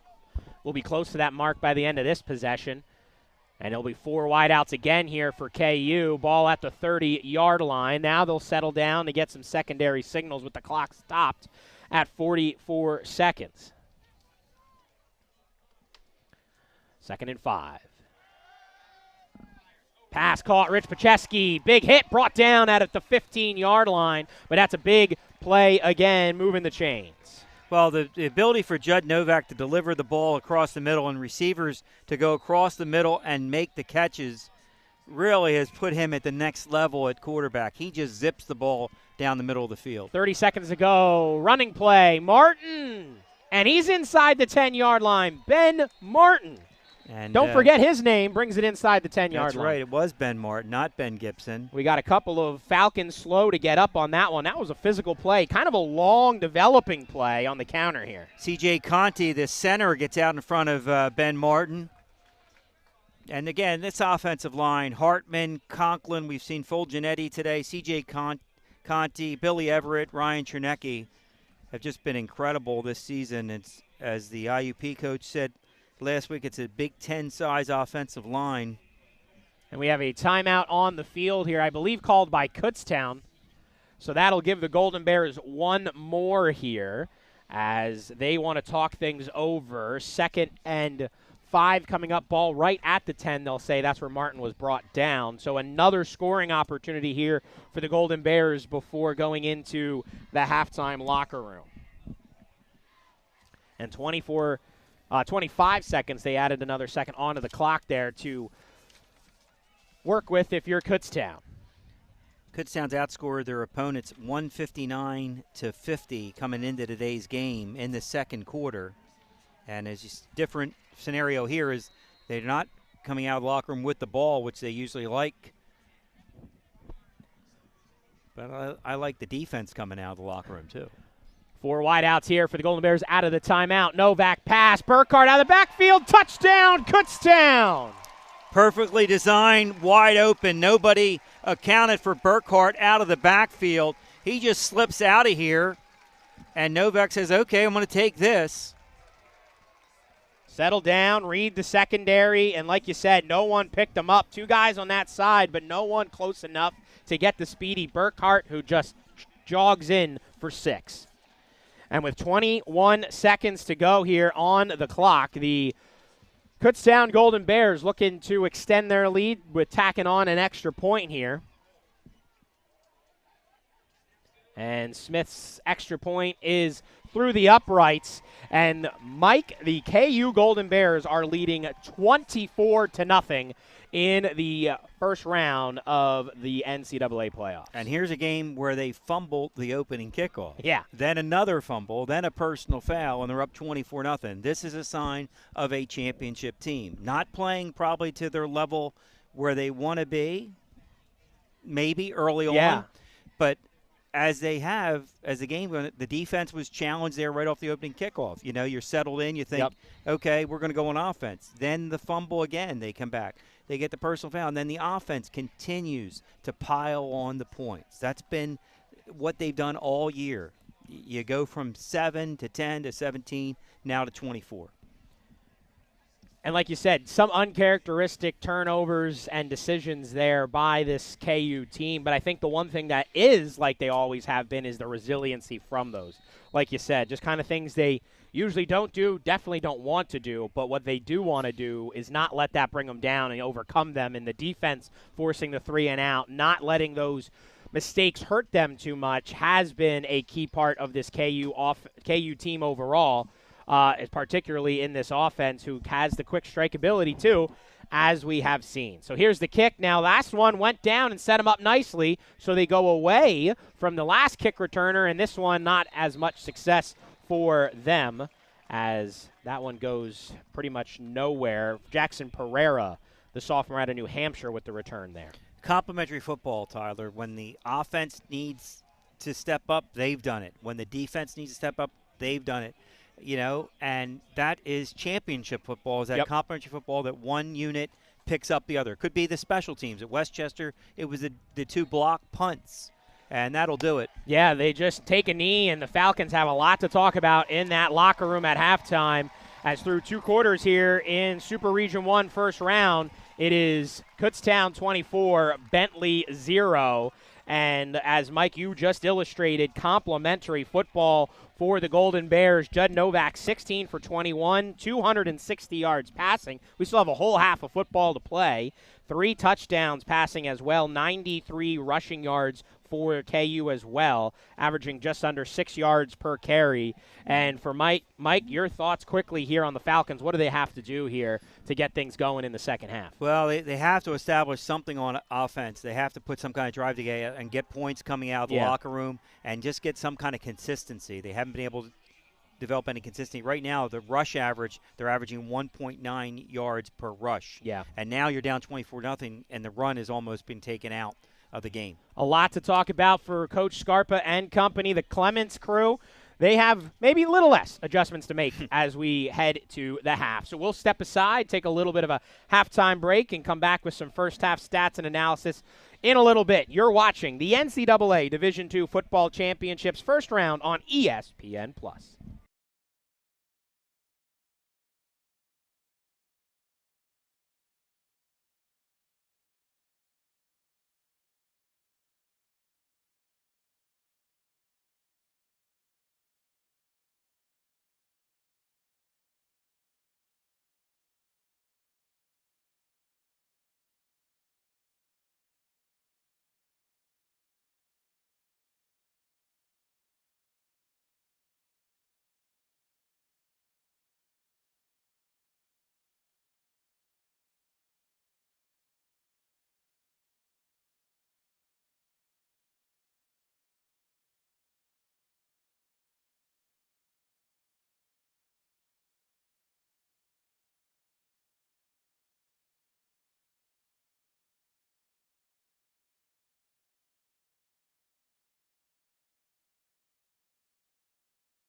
Back here at Andre Reed Stadium at the half, Kutztown 24, Bentley 0 in the NCAA Division II Super Region 1 Football Championships Round 1 game.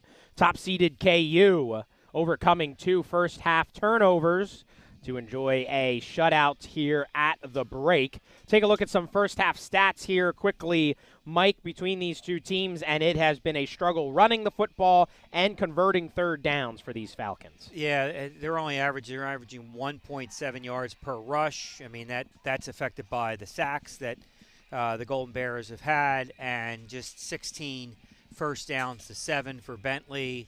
Kutztown, 260 yards passing, so 93 yards rush. Yeah. And the one spark that Bentley has had has been in their special teams with the 4 kick returns over 100 yards. And I think, Tyler, going into this third quarter, the second half, with Bentley getting the ball, is the special teams have been the ones who have put them in position. So I think the special teams here for Bentley, if they can make something happen off this second half kickoff, the Falcons could work their way possibly back into this game. So those are your first half stats here at Andre Reed Stadium as the Golden Bears enjoy a 24-0 lead. It's an exciting week on campus, Mike, for the Bentley Falcons, making the 4th NCAA tournament appearance in the program's history, the first one in the last couple of years as well. But it's also been a bittersweet week for the campus community, as the beloved Professor Wiley Davy has been missing in Maine for about a week. And we have a statement here from the university's president, the university overall. This week, Bentley University is grieving for Professor Wiley Davy, a beloved faculty member of 25 years, a member of the English and Media Studies Department, and an engaged and active member of the Bentley community. Professor Davy has been a dear friend of many. We hold Professor Davy, their family, and their close friends on campus and beyond in our hearts. So best goes out to the entire Bentley community, including the professor's family as well, in a just a sad situation going on for them up there. As the teams come back out on the field here at Andre Reed Stadium, the attention turns to the second half here, and also we start talking more about what's going on around Super Region 1 as well. The rest of those games have gotten underway here, and for KU, regardless of outcomes of the other game, it's going to be a rematch for the Golden Bears if they advance here today, Mike. IUP and Assumption battling here today. Assumption with an early 7-6 lead in that one over the Crimson Hawks in the first quarter.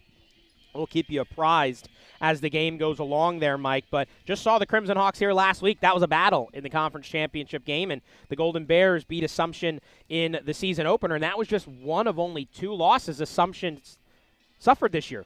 Both of the teams that beat them are on the field here today. Yes, we remember Assumption from that Thursday night opener, and they rebounded from that, the Greyhounds, to put themselves in the position to be the conference champion, knocked off by Bentley in the conference championship game about 2 weeks ago. So these are a battle of 2 conference championships. Kutztown with the 3-peat, 3 straight PSAC championships, and Bentley back the preseason favorite in the Northeast 10, and they won the championship, as I said, with a big win over Assumption 2 weeks ago. Head coach C.J. Scarpa played at Merrimack, Elon, Bentley, coached at Harvard, tight end coached at Austin Peay State, and also Arkansas State. Also had a couple of internships at the NFL level. And now it kind of just brings that young player coach mentality, and I don't think many coaches could guide the Falcons, any team, back from an 0-3 start, right, Mike? I mean, that's a tough place to be, but they've battled back and got the guys believing in themselves. They have a talented roster, and got to give them credit to get to this point, to win the NE10 and usurp a NCAA playoff spot from another team who was in the regional rankings. Bentley wasn't even on the radar of the committee, and now with the automatic berth, the expansion of the bracket to 32 teams, no first-round bye for the top seed, that punched Bentley's ticket to get here today. Yeah, and that is the thing Coach Clemens talked about when he asked him about the expanded field to 32, how he felt about that. He said it gives more teams an opportunity, and and it gave Bentley an opportunity after an 0-3 start. And we talked about this, Tyler. It's okay sometimes to lose. You never want to lose. Yeah. If you want to lose early in the season so you have time to rebound when you get into your conference play. And they challenged themselves with a game at Bryant. Yep. Division I FCS. Yeah, and open up against a Westchester team was totally different. Cooper Jordan was playing at Westchester, and he had a big game. They lost that game 30-13 to the Rams. And then they started to build momentum as a team and started to get success and build and came here with a 7-game winning streak. So we're getting set here for the second half. The Falcons to return the opening kick here. The other ones in Super Region 1, just to finish this up here, outside of IUP Assumption, Johnson C. Smith facing Frostburg State and Virginia Union against California of Pennsylvania. All of those were 1 o'clock kicks. KU was the lone noon kick. So as we wrap up here, we'll give you updates of those games and start to see what will take place in the second round next Saturday as we inch closer and closer to crowning a national champion on December 20th. In McKinney, Texas. Good kick to try to neutralize this return game. And that is then returned and now brought up the field to about the 27-yard line as Rashawn Bradford, I believe, was the one back there to haul that one in. And it will be the Falcons offense, Luke Warnock and company, also Isaiah Osgood splitting time at quarterback. Warnock 8 for 16 in an opening half, 1 interception. That's his 9th pick of the year. And he was sacked twice, just 30 passing yards for the sophomore from Boca Raton, Florida, who is out at quarterback to start this drive. Important for Bentley to establish something offensive here, put a drive together that can get him some points and get on the board. Make the handoff, quick pass, far side, Bradford in and out of his hands as that was broken up there by Zach Perda, the redshirt sophomore cornerback. Yeah, defensive player of the week a few weeks ago, Zach Perda. And I think maybe special teams player of the week for the game at Westchester. So a couple of blocks there as well. Special teams unit. Coach Clements said he wants to see more out of them. They were very much a strength early in the season. Punt returns, kick returns, and has been maybe more a point of consternation the last couple of weeks. Now here, 2nd and 10. Quick pass far side, going nowhere. It is caught by Telly Edward, but then immediately brought down there for a 1-yard loss. Again, Warnock trying to get the ball out quickly, not successful there. Yeah, Mike Fiemme, the Shippensburg transfer, yep, knocking him down right at the point of the catch. So now a 3rd and long situation. The Falcons, you saw it at that halftime stats graphic, just 1 for 7 on 3rd downs here through the first 2 quarters of play. Warnock, pass, pressure coming, flushed, and he's sacked for a big loss. Almost untouched again, Mike, Freddie Redder. Another takedown by Freddie Redder for a big loss. And look at this replay. Just no one gets him right up the gut. He just looked like he just circled there and went behind the big nose tackle. Kyrie Butler looped inside of him and went right to the quarterback. A big 3-and-out by the Golden Bears. That's what the start is that you wanted from a defensive standpoint. 4th punt of the day coming up here for Matt Richardson, the senior at a Brookline High School up in Massachusetts. Back at his own 2. This one, one of the better ones of the day, but it'll go out of bounds again, and we'll have to see where they mark this one. It'll be in Bentley's side of the field, right at the 45-yard line. So some of the best starting field position of the day for this Kutztown offense, and they have been impressive in that first half. This KU offense coming into today, averaging just under 42 points per game. The PSAC champion Golden Bears now looking to tack on to this 24-0 lead. Yeah, they've tried to take away the return game of Kutztown. It's not been that successful as the punter has really had a difficult time getting the ball downfield and has kicked a few out of bounds that have not gone well.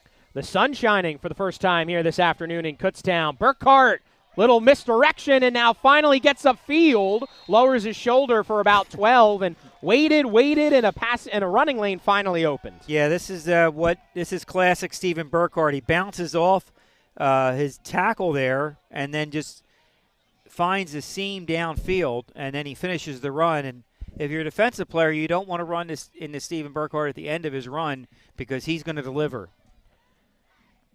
Moves the chains now up to the 33-yard line. Burkhardt, an impressive first half, and did have that fumble, but bounced back nicely, and the defense bailed out the Golden Bears again there with a good stop and didn't allow the Falcons to turn that into points. Novak, first pass of the second half. A little wobbly, caught by Crisella. Might have been tipped at the line. Either way, it's a connection for first down. Yeah, he just lofted it out here, and Crisella just runs out and kind of makes a basket catch here. Just ran it just threw the ball to where he was going to end up. Fourth catch of the day for the Delaware native Crisella, as now quickly the Golden Bears are in the red zone once again.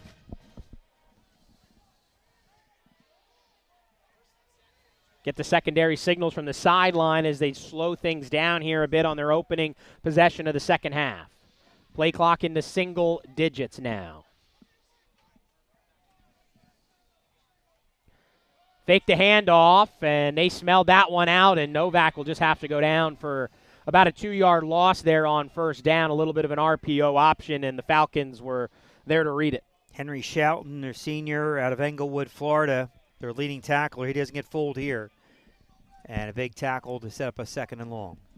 At a Lemon Bay High School. Just sounds like a great place to Yeah, be. Lemon Bay. It's like one of those high schools that were like in the movies where you could like walk outside across campus. Yeah. No, we don't have those up here. Well, you can, but it's awfully cold. Second and long here for Kutztown after the tackle for loss by Shelton. Handoff up the middle, and that's the big guy, Luke Maxwell. Forward for a few, maybe about a yard or two back from Novak's rush on the last play, and that'll bring up a third and long. The Golden Bears 3 for 5 on third downs in the opening half. Again, this Bentley, the interior of this Bentley defense has stacked some things up, and again, their tackling has been pretty good. 4 wideouts here, Mike. Yep. Secondary signals, though, coming in, most likely a passing situation. They can get a first down without getting into the end zone here. They just have to get to the 3-yard line to keep the drive alive. Novak, good pocket pass, and it is caught but out of bounds. Ran out of real estate to hit Rich Pacheski in the back of the end zone. Yeah, ball just sailed on Judd there a little bit, and Rich just couldn't get his feet down as the ball took him out of bounds. Yeah, and he had to loft it over the linebacker that was coming back, racing towards Pacheski. So instead, they'll bring out the field goal unit here for the second time today with the 4th and long situation. Ball at the 14-yard line. This will bring it to a 31-yard field goal, Mike. This would tie the season long for the sophomore Will Smith. He's been perfect on extra points since he took over. Millard on the hold, and the kick is up, and the kick is no good. Wide right. Did have the distance, but the Golden Bears, with a big play, unable to capitalize as they got to the red zone and then kind of sputtered from there. So a missed opportunity to tack on more points for host Kutztown here in their opening possession of the second half. Well, that's a win for the Bentley defense right there to hold Kutztown off out of the end zone, off the board, to keep it 24-0. And so now Warnock is going to try to establish something offensively, which they have not been able to do all afternoon. But he's got some big targets. He's got some big tight ends and some good wide receivers. Warnock in at quarterback again here, Mike, as they fake the handoff, quick pass far side. And Lee Coleman there to rip it out. Penalty marker down. Fumble on the field is the call. Return for 6 for the Golden Bears, pending the penalty. And we'll have to see. It wasn't a penalty flag. It was a towel for DeSayas that came loose. So DeSayas gets this one ripped out by Coleman, picked up by the Golden Bears. He's there to pick it up himself, and he'll trot in untouched, and Kutztown does get points on the board early, this time via the defense. Lee Coleman now with an interception and a fumble return for a touchdown. Yeah, we thought it was a penalty flag, but it was actually DeSayas' towel that was yellow. So DeSayas, the NE10 player of the year. Fumble, Smith, kick up, and it is good. And the Golden Bears do get points on the board here in the early going, 31-0. here with 10:25 to go. And let's see if we can get another look at that strip on the catch there, Mike. They got it out to their key player on the far side of the field. That's what they want to do here by Warnock. But it's an immediate wrap-up by Coleman, and he gets his left hand on the pigskin, rips it out. There goes the towel. Might have been a mouth guard. Coleman unfazed, and he does it all himself there. The wrap-up, the strip, the pickup, and the return for 6. And Coach Clemens is talking about we want to create more turnovers, and today they've done that. Interception by Coleman, and now a fumble return for a touchdown. Lee Coleman out of Salem, New Jersey. A big play. And just that, we had a big Bentley defensive stop, and just like that, a turnover for a score, and more points off turnovers for the Golden Bears now. And that momentum for the Falcons is short-lived. After the opening kick, you thought everything was pointing their way. Then a 3-and-out, KU's riding high. And the other fumble, can't do anything with it. KU's defense standing tall again. Here's the kickoff. This one will float into the end zone for a touchback as a big boot there by the Golden Bears' Nate Millard. So KU can't get it going to the offense side, but they get the defense to get their first points of this game, and now it is Kutztown up 31-0. Luke Warnock will come out at quarterback. Continuing to go with the sophomore is head coach C.J. Scarpa and company. And he does give you the ability to get the ball out to your playmakers, but give this secondary of Kutztown, the cornerbacks, the safeties, they are right there playing press coverage all day long. And they'll hand this one off, go with the ground game, but that defense. Great pursuit. Coming from that far side, not giving up on that one. Well done there, Mikey Gray. And I think that was the one coming from that far side there. We'll take a look, just wrapping up the ball carrier. And no, it's actually Jason Vermite, the DN, next to Mikey Gray. That brings that one down, the redshirt junior out of Pottsville. And we have an injured Falcon on the field. So hope he is okay, and it looks like one of their tight ends, Navon Reed. So the clock stopped with 10:10 to go here in this one. And Bentley now having a little bit behind the 8 ball, 31-0 coming in today, 7-game win streak, and things were looking the Falcons' way all for the last couple of months after an 0-3 start. But now, Mike, they have quite the mountain to climb if they want to get back into this one. And if this defense is flying this way, forcing turnovers, and they have a second half like they had last week against IUP, it's going to be even tougher sledding for Bentley to mount a comeback. Well, you have to think that, Bentley can't throw the ball every down, but if they do, that makes them very one-dimensional, and then you're going to see this defensive line start teeing off. And they have dominated. The defensive line for Kutztown has dominated the whole afternoon, getting to Warnock, and when not getting to Warnock, giving the impression that they're at least in the area that have forced some quick throws, the feet moving, and now this defense can tee off up 31-0, and you'll see some of the other players roll in here defensively also. And that's something to think about the roster limitations. KU loves to lean on their depth chart and the other players. They've done it in the first 5-6 weeks of the season with some of the way the games played out. And that's something you can't get other guys playing time. You can't get guys rest. Coach Clements mentioned that when we discussed the roster limits. Here we go, 2nd and 10. Quick pass to the other tight end. That's Pat Damon, who hauls it in, but is immediately brought down at the point of the catch. And that's the first catch of the day for Damon. They've targeted him a couple times, but finally they're able to complete the pass. And you'll give them that. You're going to keep them in front. 3rd down here. KU just gets the guys off the field. Almost had too many men on the field with the handoff up the middle going to Edward, and that'll be 4th down coming up. And here's a big decision here, deep in. They're going to punt it. It's a smart call there. After that, the run play, just to see if they could pop one inside. They're going to punt it here. It's too early. You're down 31-0. You don't want to give Kutztown the ball at the 30. You want to see if you can get a stop, get a turnover, get something. And Matt Richardson's been busy today, the senior, 5th punt of the day. And that ball is bounced to him. He's going to try to throw it as it's breaking down. And it is in and out of the hands of the intended target, as that was a prayer, but almost answered as Bentley tried to go downfield, almost got it to Thomas Lafferty, the freshman out of St. John's Prep High School that was there, and he was the long snapper. Yeah, he's a went freshman, downfield, the freshman, and the ball, that would have been a first down, Mike, if he caught that. Yeah, it just couldn't come up with it. So things going from bad to worse for Bentley here as they wanted the punt to give the Golden Bears way downfield, but unfortunately they're going to give the ball right here at their own 30-yard line, and a short field for Judd Novak and this offensive unit, which has been able to tear things up so far through the air and the ground, really, as kind of the complement to the passing game. That time they do go to the ground. Martin, and he gets a big 7 yards on that first down. Good place to run over Chernecki here, the big tackle for the Golden Bears. And Billy Everett, they lead the way. You have Campagna coming through there, Gino.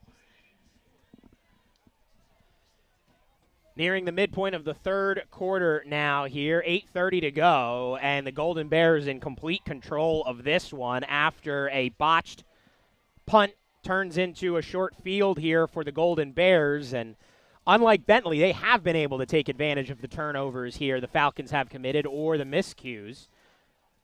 What can they do this time around? They'll go to Martin again, and the graduate year player will roll forward for a first down. Now a little pushing and shoving afterwards, and as this scoreboard is what it is, that is certainly going to become a factor as this game goes along, with pride and everything else kind of factoring in here with the scoreboard developing in the second half. Fresh set of downs, though, for the Golden Bears.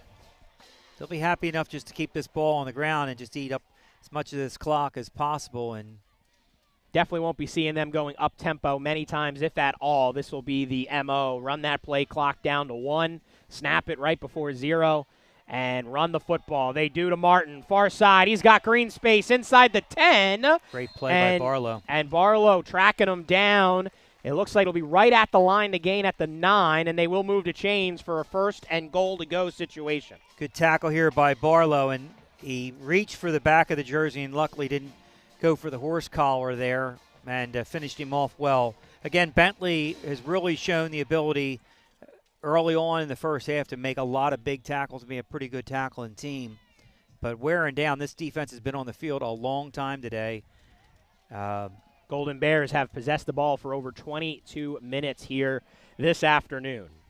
Good hustle, though, from Barlow. No signs of fatigue there for the linebacker. Handoff again, 10-5, rolling ahead, and he's down at the 1. Ben Martin would have gone in, but he ran into his own guy. That was a collision, blocking downfield as he goes right into Preston. And I wouldn't want to be on the receiving end of Ben Martin flipping downfield, and he stood up by his wideout at the goal line. So Preston looks to be okay. He's being checked on by head coach Jim Clements and then the training staff. So now second down and goal at the 1. And they'll bring in the heavy package here as we have a full house in the backfield. Martin. We also see Luke Maxwell as well. And then back there in that Craig one, Miller. too, Craig Miller, the redshirt freshman out of Bear, Delaware. And it'll be him getting the football, and it's a touchdown, 1-yard run for Miller, the redshirt freshman, for 6. Caravel Academy, Bear, Delaware. He gets rewarded here with a touchdown in the NCAA playoff game. His first touchdown of the season gives the Golden Bears a 37-0 lead with 5:57 to go in the third quarter. Now the extra point. Ryan Benjamin, the freshman, brought on this year to do all the snaps on special teams with Nate Millard. The punter is the holder on this unit, and Will Smith's kick is good. And with 5:57 to go, the Golden Bears making a statement here in Super Region 1, Round 1, up 38-0 over the Falcons of Bentley. And, Mike, you and I talked this week. We talked with both coaches, and you and I one-on-one were like, not really sure what to make of this one, right? You have a team that is on a streak. They're upstart, players-friendly coach. They're emotional. They're flying high. They're in a spot they probably didn't expect to be. Could they pull off the upsets? Then they come in, they force a fumble on the opening kick. And then to have this score here with a lot of football left to be played is kind of a surpriser, I think. Yeah, I was looking at this Bentley team this week and looking at the success, and you don't know how they're going to come in as an 8th seed. Johnson C. Smith was another team that got the automatic bid by winning the conference, riding a high and having a week or two to think about it.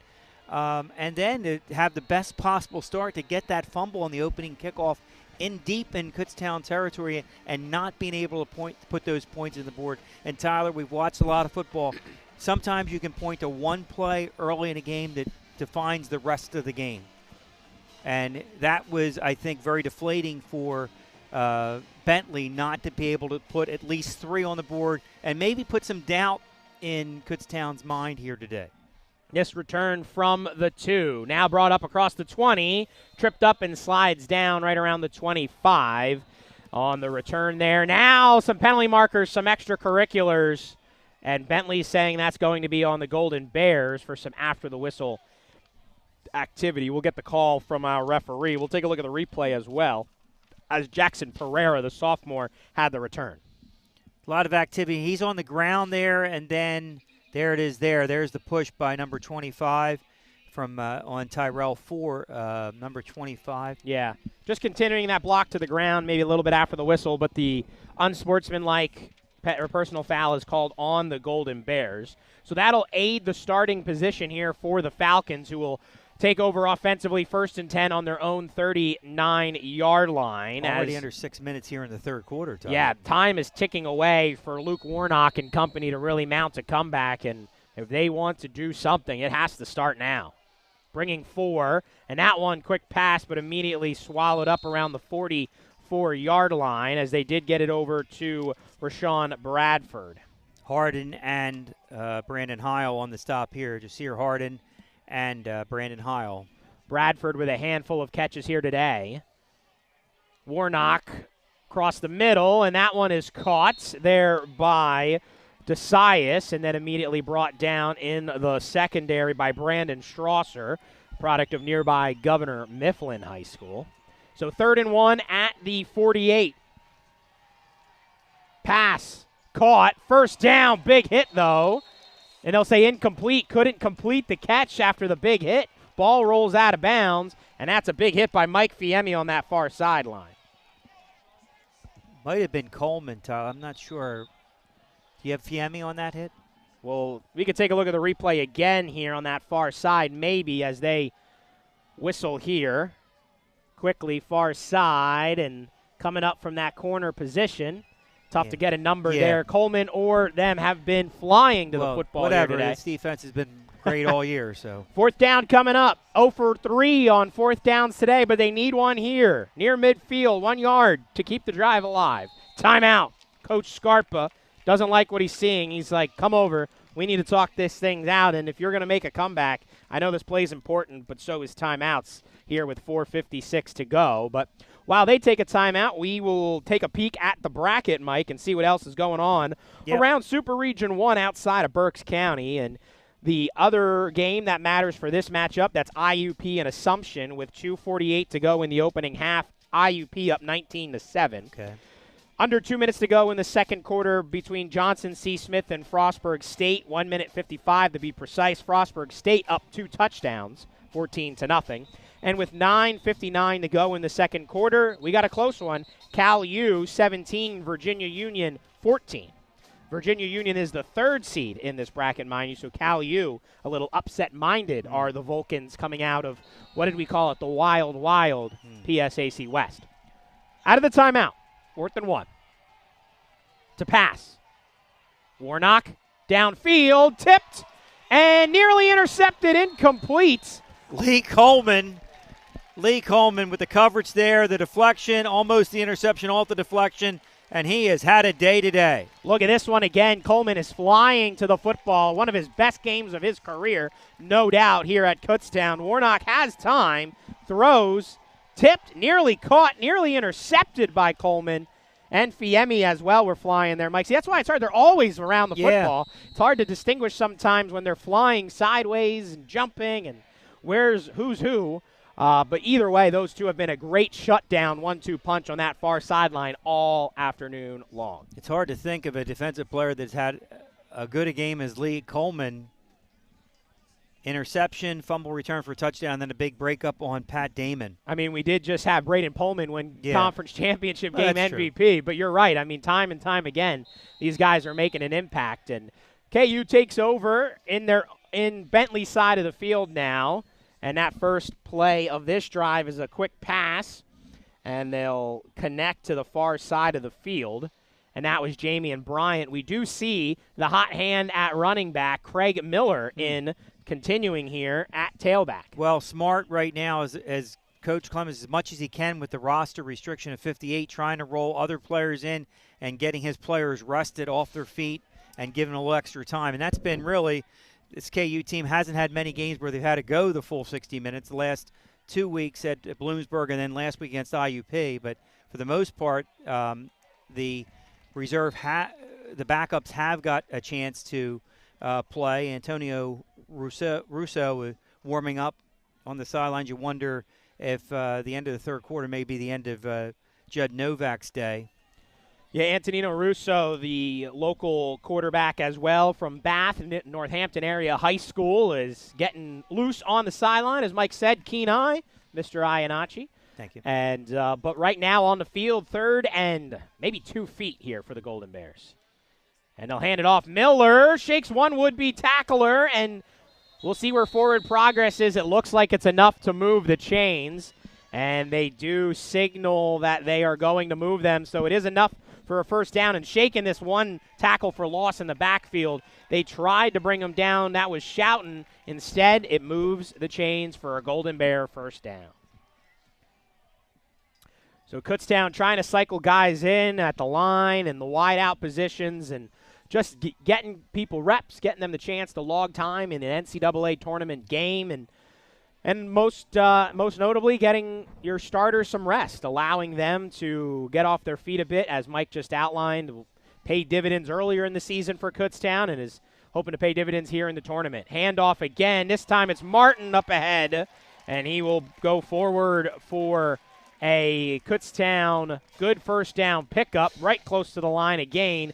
They'll be about a yard shy. The offensive line now just pushing Bentley's defense 5-6 yards downfield, and they're just run blocking right now. And the big fellas up front love this time of the game. You look up, the clock's running, you're up 38-0.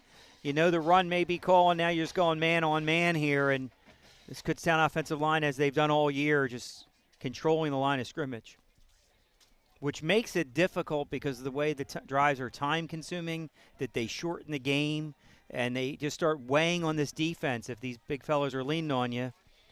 Martin forward for a yard, and that looks to be enough for the Golden Bear first down, and that is going to await official mark, and we will get that first down officially from our Mountain East Conference refs. So that'll get a little cheer from the crowd here as Golden Bears continue to put that physical football mentality to work, and they are going to continue this drive here under 90 seconds remaining in the third quarter. Under 10 now is the play clock. Again, that is the blueprint for this offense, particularly when playing with the lead. Miller, handoff, has some opening, second level, and then a nice tackle in that secondary for Bentley. That's Austin Callerco, the senior. Adam Conklin discarded his assignment there. Isaiah Gomes comes off the field out of Dorchester, Mass, by way of Cornell.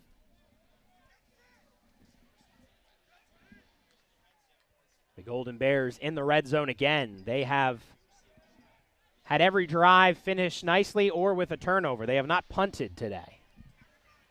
Handoff. Miller doing a nice job of shaking the first hit and getting to the next level.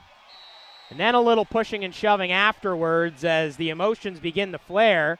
Miller there against Quincy Pickett.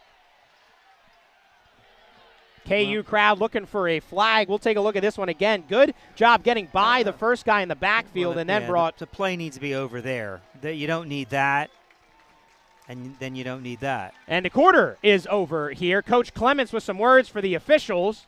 And you have to watch that as we continue on with 15 minutes to go. We'll step aside. We're through 3. You're watching the NCAA Division II Super Region Football Round 1 game on ESPN+.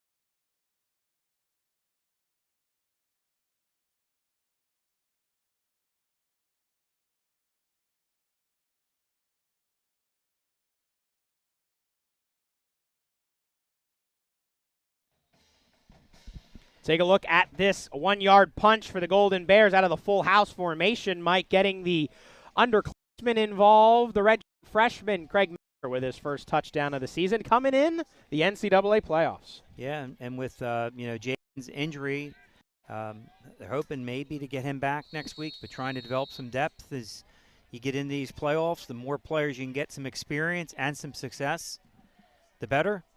To the 4th, Miller again, handoff up the middle, inside the 10, and he's going to fall forward to the 9. And that'll be, again, close to the line again. We'll see if it's a first down or not, but here's the replay, and he continues to just find open windows. Yeah, and he read the block there. Chernicky kicked his man out, and he ran inside of Ryan's block.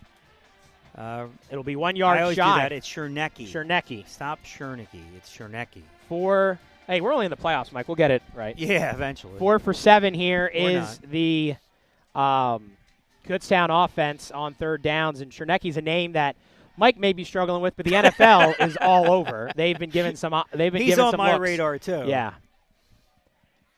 Miller needs a yard. Did he get it? No. Just back to the line of scrimmage if he's lucky. Big hits there up the gut from this Bentley team.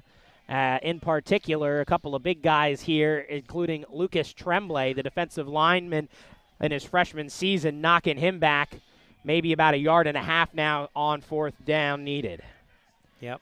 Field goal is no reason to even attempt that here, so they will go.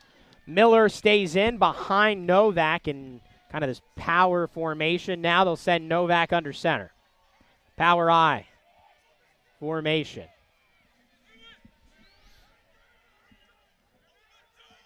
And they give it to the up man, and that's enough for a first down as Luke Maxwell does what he does well from that fullback position.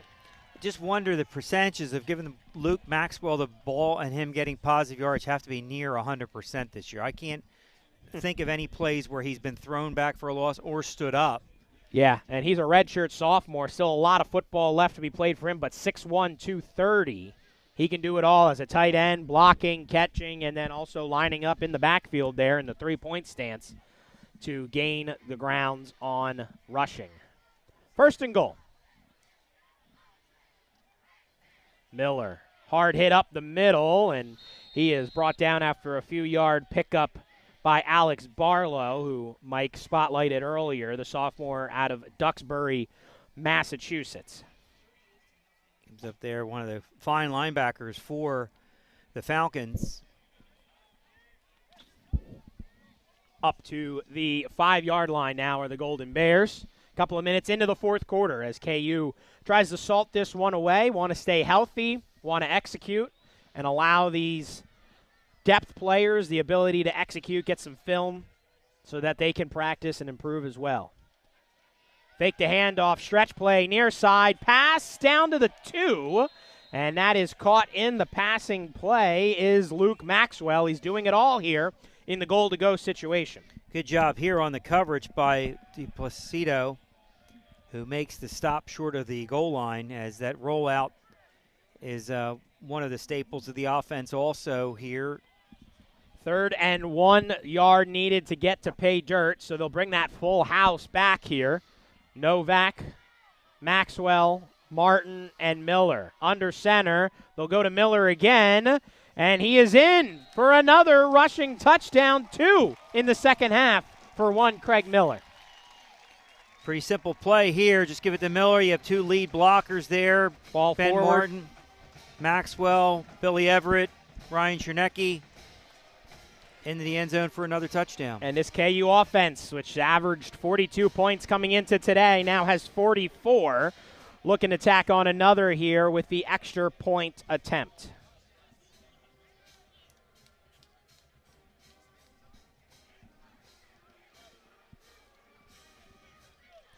And the kick is up, and it is good for Will Smith and this Kutztown team, who now leads 45-0 with 11:34 to go in this one. Kutztown can already start making plans for the second round of the NCAA tournament, as they are well on their way to advance here in this year's opening round. And it has been an impressive performance in all 3 phases, Mike. A couple of hiccups with the turnovers, missed field goal, some things here and there. But otherwise, this offense has been spot on, especially in the pass game. This defense, takeaways, points, flying to the football, making Warnock uncomfortable from the jump.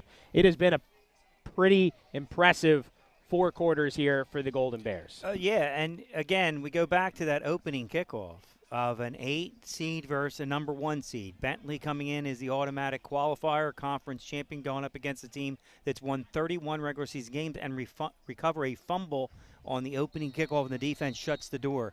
Limits, no points, and then just workmanlike effort to put. Then you look up, all of a sudden, Tyler, it's 45-0. We talked about coming out of the second half, it was 24-0. What does Bentley have to do? What did Kutztown do? 3 and out. Yep. And then the fumble return for a touchdown. And this kick down, returned from the 4 to the far side, and now trying to cut back. Big hit. Cut back, not an option when you get a big hit like that on special teams. L.J. Smith, the freshman out of Delaware. That's quite the state. Yes. For the Golden Bears. Yeah, they do very well in the state of Delaware. They do very well in South Jersey. And they just, I was thinking about this week that they're just recruiting players here that want to play the Kutztown way. It's, you have a thing of success. You're talking about back-to-back-to-back championships, domination, playoff runs, things like that. And it's just a certain type of player that's willing to make those, sacrifices. And that quick pass up ahead to start this drive for the Falcons. They get it to Desaias, the senior out of Ozone Park, New York. Just looking at the largest margin of victory in a playoff game, this has to become pretty close. And add another quick pass and catch to a tight end. They get it over to Pat Damon. And that was a key spotlight of our conversation with Coach Scarpa and their offense. One of the first things you pointed out to me, Mike, when we were starting to look at this Falcons team is how much they rely on the tight ends. And they've been virtually non-existent today. Yeah, they had over 50 catches between the two. They were targeted a lot. And I was trying to, it was limited what we could see of what Bentley does. But I was wondering if they were check downs. Yeah. Or actually part of the offense. And then we talked to Coach Clemens. He said both of them are very key parts of the offense. They're just not check down passes. And that pass incomplete. 3rd down here. That one is caught, but immediately wrapped up there as they got it to Bradford. But a good tackle there in the second level of that defense by Austin Lehman, the redshirt junior out of Elmer, New Jersey. As we drop under 10 minutes and 30 seconds to go. No huddle. Go Bentley. They need a lot in a little. Falcons, 4th down. Directing traffic. Rushing for it, and he's going to depend on the spot. I think he's short. And the initial spot of the football does look like he might be a yard shy. And they'll say 1st down. The near side official has him back at the 36. So it had to have been the stretch of the football. We'll take a look at a replay here. Yeah. And he did stretch it late to get to the line to gain, so heads-up play there by the sophomore quarterback, which keeps this drive alive for the visiting Falcons. I have up to the last largest margin of victory in a playoff game was against Virginia Union, 38-14 in 2023. So I think this goes as history. Yeah, a history-making win. Mark it down, Mike. Yep. Second and short. Ball at the 44. Quick pass across the middle, in and out of the hands of DeSias. Good coverage there by the Golden Bears. So that'll bring up third down here once again. Warnock doing a good job here in the second half, Mike, after some problems early in this second half. He's really settled in as kind of that point guard quarterback to get it out to the playmakers. Problem is they're either not being caught or they're immediately tackling them for no yards after catch. Yeah, and he's had some passes that have been unfortunate, a little bit behind, and that has to, credit has to be given to the Kutztown defense because they put pressure on him all day. But he's has a future, only a sophomore. Will be back for Bentley next year, and in the playoffs with 9:31 to go, you have to think for the Bentley side, the seniors who may be playing their final football game and the inevitability of the end of the season. They'll celebrate as a championship season, but I'm sure they're disappointed about the result today. Hasn't been for lack of effort. This team does have the ability defensively to tackle, but they're going up against a team that right now really seems to be peaking. And they've played clean football, both sides, Mike, combined for just 4 penalties, right? Yeah. So there's a lot of positives when you look at Bentley. They're organized. They are all rowing in the same direction. They know what their MO is. Like you said, they fly fast to the football defensively, especially at the linebacker position. They're not committing penalties. They have a special teams unit that can be explosive. Just the execution by Kutztown is just to that next level. Here on third down, screen to the near side, and it'll be a first down and then some. Across the midfield, inside the 40-yard line, down the sideline goes Rashawn Bradford with a big explosive play, maybe their biggest play of the day by this offense right here. And this is what we thought we would see from Bentley, from the receivers, because they are explosive, run after the catch here, yards after the catch by Bradford, and the first time they really got him involved in the offense. And that out of the timeout for Kutztown has to be deflating. Now 1st and 10 on KU's 28, picked almost and popped in the air. Nobody there to catch it, but that was a pop-up as the crew tried to chase it down, but just lost the foot race as the ball fell to the turf, incomplete. Mike Fiemme on the deflection there. And, again, going across the middle, you don't want to be late, and that's usually, when you are late, it usually leads to an interception. Second and long. Pass. No. And no one home there. Kind of a little miscommunication, maybe an option route, and they were working downfield, trying to get it to Peter Bibby III, a junior wide out of Johnston, Rhode Island. Yeah, he ran another route.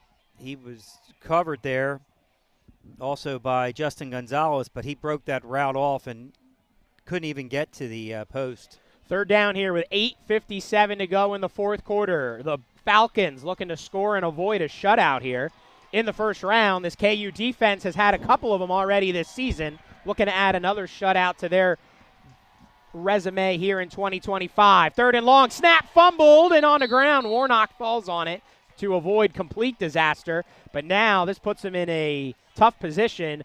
4th and long. Just this one like rolled to him a little bit. Yeah. And not great. You wonder if the center now is flinching a little bit because of this defensive pressure of the defensive line. If Kutztown, they've rolled in a whole new defensive line. And not a field goal kicking team, so they will go for it on 4th down here. 4th and 14, ball back on the 32. Quinter in there. Khalil Williams is in there at defensive end, and Lauren Short, who had a big rolls out. Warnock pass to the end zone, and it is incomplete. In and out of the hands of Pat Damon. There were 3 Golden Bears around, but I thought they would have gotten it to him, but he's unable to haul it in. Let's see if a Golden Bear got a paw on that one. Yeah, it was Ty Kephart back there in coverage who breaks this pass up, as it looks like Damon's going to catch it, but Kephart comes around and rips it away. And good defensive play there as Damon went to the ground, and as he reached back to try to catch it, Kephart was there to make the play. Another Shippensburg transfer, Kephart from Grantville, Pennsylvania, just staying with the play. not giving up even though the pass was there, putting his hand in there to deflect away, and that will force the turnover on downs as the Golden Bears take over on offense, and we see a change at quarterback as we see the redshirt sophomore Antonino Russo step into the game here. As he's 6'3", 210 is Russo. He's gotten some playing time here in the 2025 campaign. He hands it off there on first down. This is the 8th appearance of the season for Russo. 9 for 12 passing. He has thrown an interception, 89 passing yards this season, but he has gotten some relief. We saw Jacob Zamat kind of be the QB2 earlier, and then Russo kind of stepped into that role and has been in that position for a majority of the season and now getting some great reps, the former Concrete Kid, here in the NCAA playoffs. Handoff near side, and that's Martin across the 40-yard line, and that'll bring up a 3rd and short here for the Golden Bears. Of course, transferred from Coach Clemens' alma mater of Widener.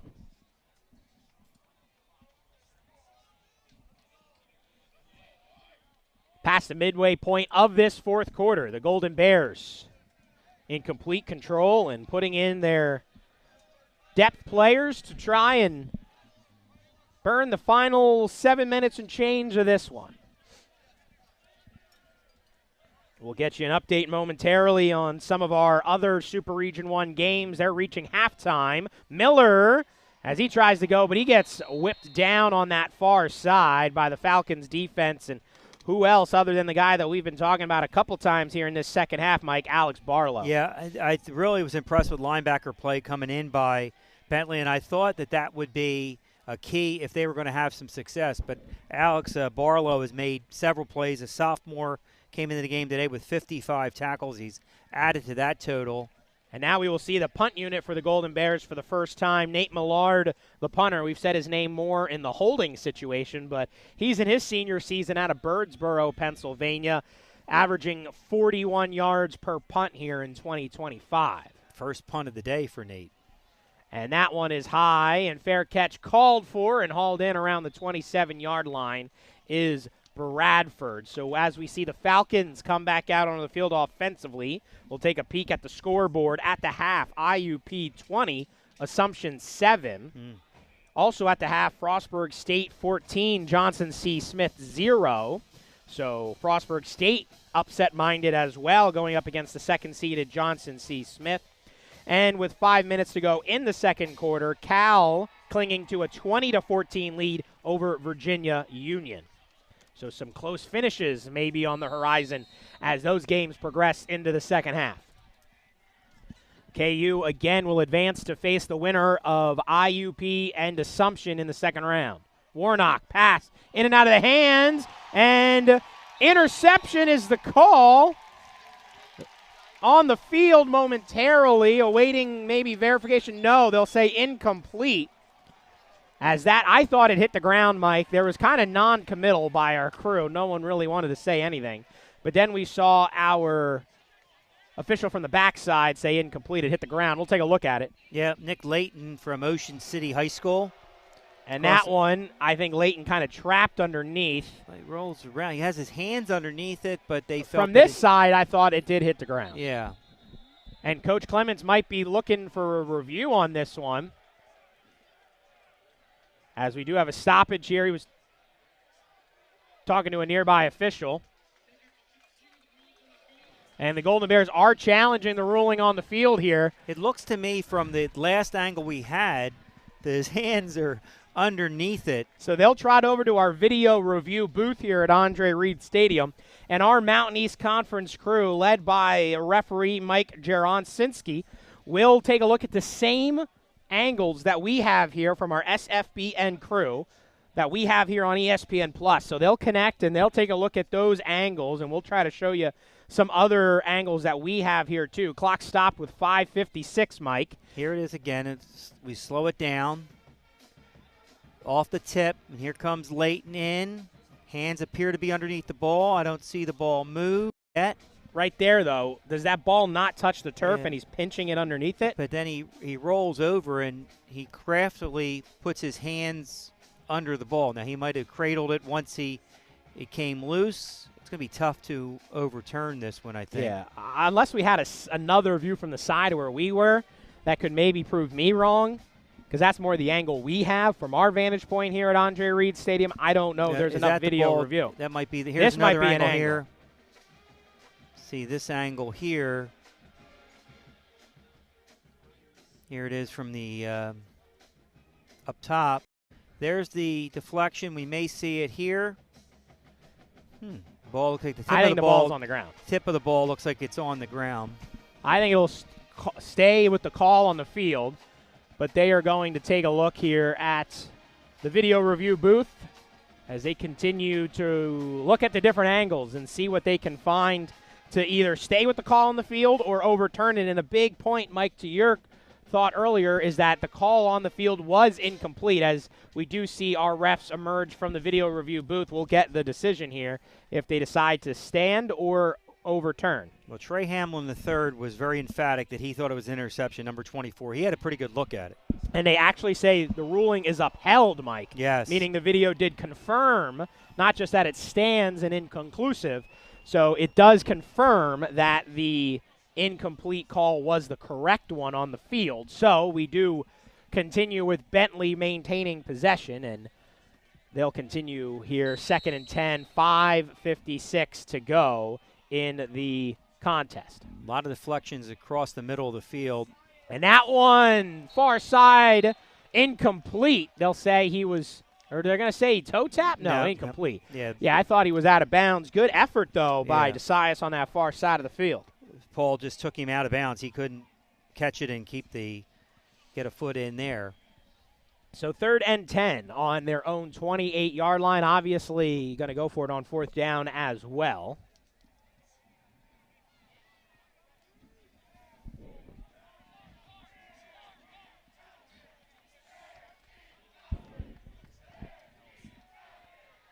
Pass, Warnock, and that is too high for the intended target. Again, trying to get it to Bradford there. And unable to do so. I think you would leave your offense on the field here and see if you can get have to go for it on 4th down. Tyler, this year, Kutztown has outscored their opponents from the Northeast 10, 56 to 14. No, 96 to 14. 51 against Assumption, 45 today, right? You're lucky I'm not making you show your work, Mike, on that one. 51 and 45. The only number I know for certain, it's 4th down. Yep. All right. Pass, near side. Yard after the catch. Going to be close to the line to gain. Oh, they're going to give it to him. As they did get it to Joshua Campo, who was able to navigate that next level and get just enough. Needed 10, got 10. Keep the chains moving. Rolling past 5:24. So did on a Saturday afternoon. Did you settle on a number, or are we just going to move 51 past to 45 is 95. No, 50. What? No, 96. Incomplete. 50. Let's do it. Let me show you where. 96 to 14. Not that it matters. It'd be better if we did this during a commercial. 96. All right. 2nd and 10. Ball at the 38-yard line. I shouldn't even have brought that up. Yeah, I'm really regretting it too. I mean, it doesn't really. I mean, it was inconsequential. Yeah. It would have been a nice touch if it was smooth. 4 wideouts here for the Falcons on 2nd and 10. Warnock down the sideline, incomplete, trying to squeeze it in a tight window and try to get it to DeSias. Amir Anderson was from LaSalle College High School in Philadelphia, was closing in on this, and DeSias thought better of it. Big win for them last night. Yes. Over Easton. Yep. That matchup was shouted out on Sunday Night Football. No kidding. Yeah. Last week. You weren't watching? Oh, now that you mention it. Yep. That was on a different network, though. Yep. 3rd and 10. Warnock has to run. And that's out of bounds as he was being chased on that far side of the field by Khalil Williams, the redshirt freshman out of Souderton. Took a big hit after that pass, did Warnock, and he's slow to get up. I know we see a lot of a rotation of different defensive backs, but you think of the job of the defensive secondary the last 2 weeks, last week against Matthew Reevy of IUP, Yep. and today, the job they've done to contain everything, kind of keep everything in front of them, not getting beat down deep behind them. They played really good assignment defensive football these last 2 weeks against a different Reevy, a different level quarterback probably than Barlow, but Warnock slow to walk over to the far sideline. He's being tended to by the trainers. So we will see QB2 Isaiah Osgood back in at quarterback here. Saw spots where he was explosive in the first half. That one can't handle the initial snap, picks it up, and he's going to try to run. Good tackle in the backfield there again by Williams. Back-to-back plays. He's all over these Bentley quarterbacks. Relentless as Khalil Williams beats his block, and as soon as the ball goes to the ground, Khalil Williams just sprints to the ball and brings Osgood down. It's just been a totally defensive effort, one through everyone. And now force the punt there, 4th and 10, ball at the 34-yard line, and it's a nice overall display by this Kutztown defense here today as they took over there on the 4th down. And I may need to see a trainer. 4:59 to go. I may be out for next week. Trying to get through it. Healthy are the Golden Bears, as we are on the broadcast booth, and some may be questionable on the injury report for next week. Could be coach's decision. Russo still in at quarterback, Miller at running back as the rotation continues at the line position and the wide outs. Trying to keep them fresh here and just burn these final 4 minutes and change as the Golden Bears take over at the 30-yard line, or at the 34, and now have got it to the 30-yard line after that first down play. Handoff again. Miller making the most of his opportunity here. An impressive display here by him. Yeah, he's really come off the bench to give them a spark and some depth at running back when they're looking, to give maybe Burkhart some breaks and Ben Martin, the third. Under 4 to go here in this one as the Golden Bears will be back here at Andre Reed Stadium. The top seed in Super Region 1 gives them home field advantage in the first round, the second round, and moving into the quarterfinals as well. And then once the semifinals are reached, as Miller goes ahead inside the 20, then the NCAA committee reseeds the final 4 teams. So KU, in theory, could get a top 2 seed there as well and have home field advantage in the semifinals, but that is not known at this point based off of their original seeding. It's dependent on the committee's reseeding of the final 4 teams. So next week, November 29th, second round, will be here at Andre Reed Stadium. Kutztown awaiting their opponent. That'll be the winner of the 4th-seeded IUP Crimson Hawks. They're 7-3. They won the PSAC West. They were co-champions with the Edinburgh Fighting Scots, but I knew you were going to work that in. They went and got the tiebreaker, which got them the spot in the conference championship game as Miller runs ahead for a first down to keep the drive going and the clock rolling. So they had 3 setbacks to the Crimson Hawks. Just one of those 3 came last week here against these Golden Bears in the conference championship game. Or Assumption, who's 8-2, and as we mentioned, has just 2 losses. They fell in the NE10 title game to these Falcons of Bentley, and their other loss was in their season opener. That was here, a game that was on Thursday night. 2 weather delays, and continued after midnight in the Friday morning. Mike, you going to stay for the full game next week? Well, it depends on the weather. All right, fair enough. 1st and 10. And that one up the middle, Miller again. So stay tuned to the NCAA.com and for the Kutztown fans, KUBears.com as well as we await to see what happens in that game. We've reached the 2-minute timeout here in this one. We'll step aside one final time to wrap this one up from Andre Reed Stadium. You're watching NCAA Division II Football Championship first round on ESPN+.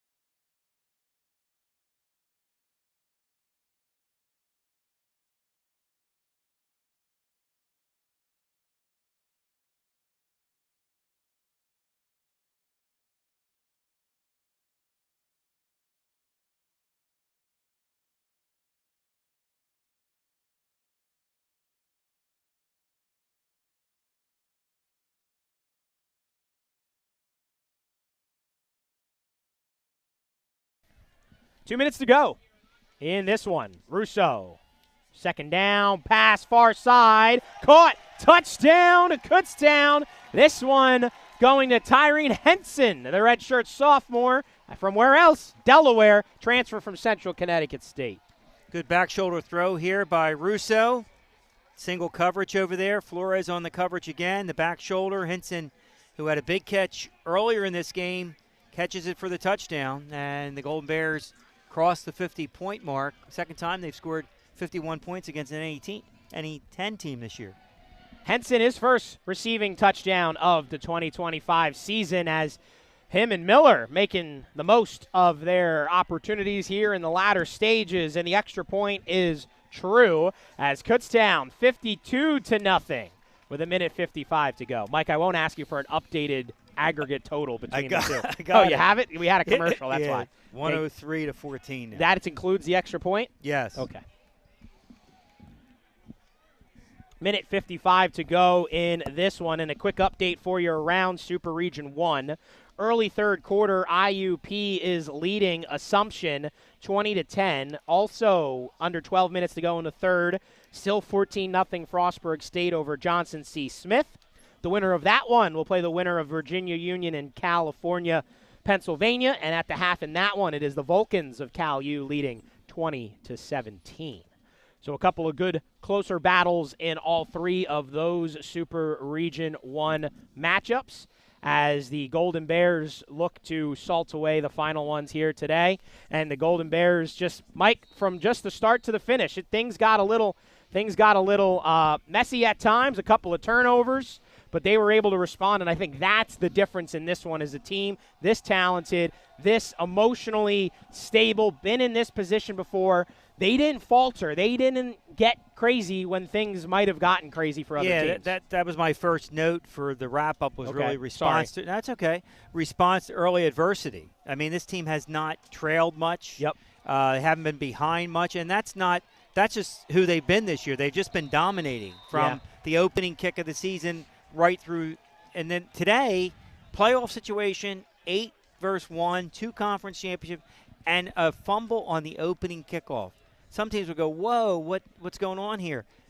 The defense came on, and they held them out of the end zone. Yeah. And then the fumble at midfield, very uncharacteristic, not who they are at all. And they didn't blink. The defense comes right on, and like a 3-and-out, nothing. And then the offense, I mean, Judd Novak, 19-25, again, 0 interceptions, 3 TDs. The decisions he made this afternoon on this football field of when he threw the ball, when he didn't throw the ball, and the 2 touchdown passes that he just dropped in the bucket to Crisilla and to Preston Lanique, who went up and made the great catch. Crisilla, who beat the one-on-one coverage. Just impressive. And we haven't got even talking to the defense yet. Who was obviously moments away from a shutout if they can hold on for the final 80 seconds here. Good to see Mike Warnock back in the game, though, as he did take a big hit in that one and is able to emerge hopefully somewhat healthy and is able to bounce back there and is definitely at least healthy enough to return to the game, so that's good to see for him.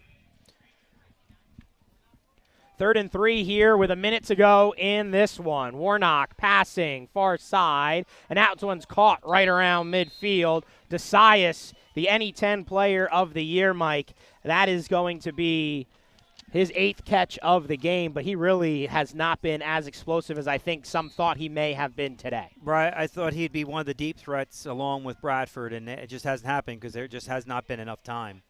And that one's passed up ahead and caught there by Nate Day.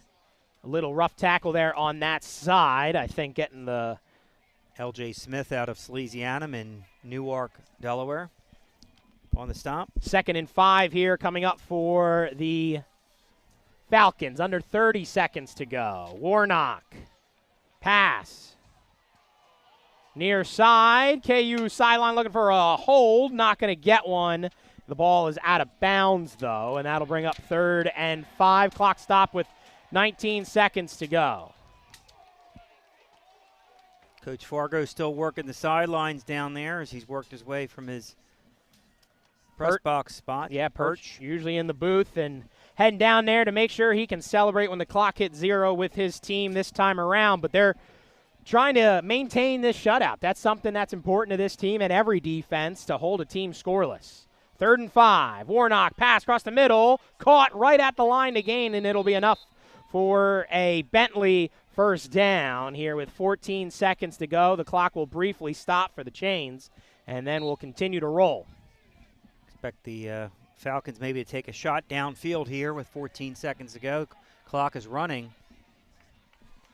And they try at least a medium-sized pass, but that one is going to fall short and incomplete. And Warnock, Mike, when this thing's all said and done, he's going to be right around 50 pass attempts in this game. Well, that's what they weren't able to establish the run, which would have been crucial for them. And when they weren't able to establish the run, they became one-dimensional. Yeah. With the exception of when Isaiah Osgood came in, and he was able to have some success with the quarterback run. But 2 seconds to go here.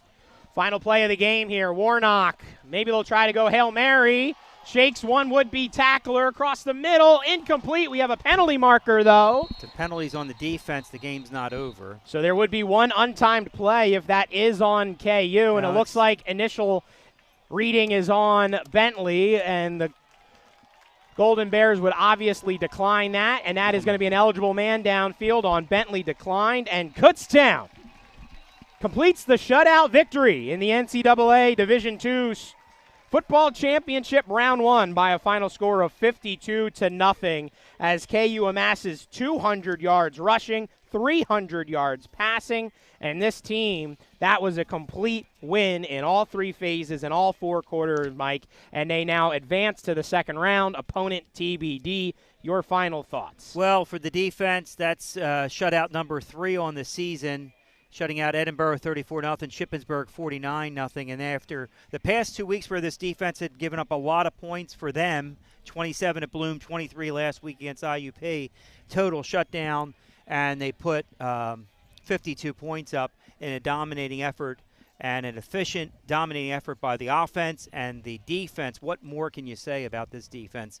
They just impress, and they just tackle and play hard and play relentless, and this is a huge victory for the Golden Bears who move on. It looks like, Tyler, we're going to spend the holiday weekend together. Absolutely. Wouldn't want to do it and be with anybody else, Mike, without you. Second round coming up next week on that Thanksgiving holiday weekend. Opponent and time to be determined. Stay tuned to the NCAA.com for more. It'll be either Assumption or Indiana University of Pennsylvania. 2 teams KU has beaten in 2025. It'll take them going another round for KU to advance to the quarterfinals. So we'll see who that is. Either way, we'll have it for you here via our friends of SFBN and live on ESPN+. That'll do it for us here today. Once again, Kutztown 52, Bentley 0. From everybody from our SFBN crew, Mike Iannacci, I'm Tyler Trumbauer saying so long from Andre Reed Stadium, as this has been the NCAA Division II Football Championship Round 1 on ESPN+.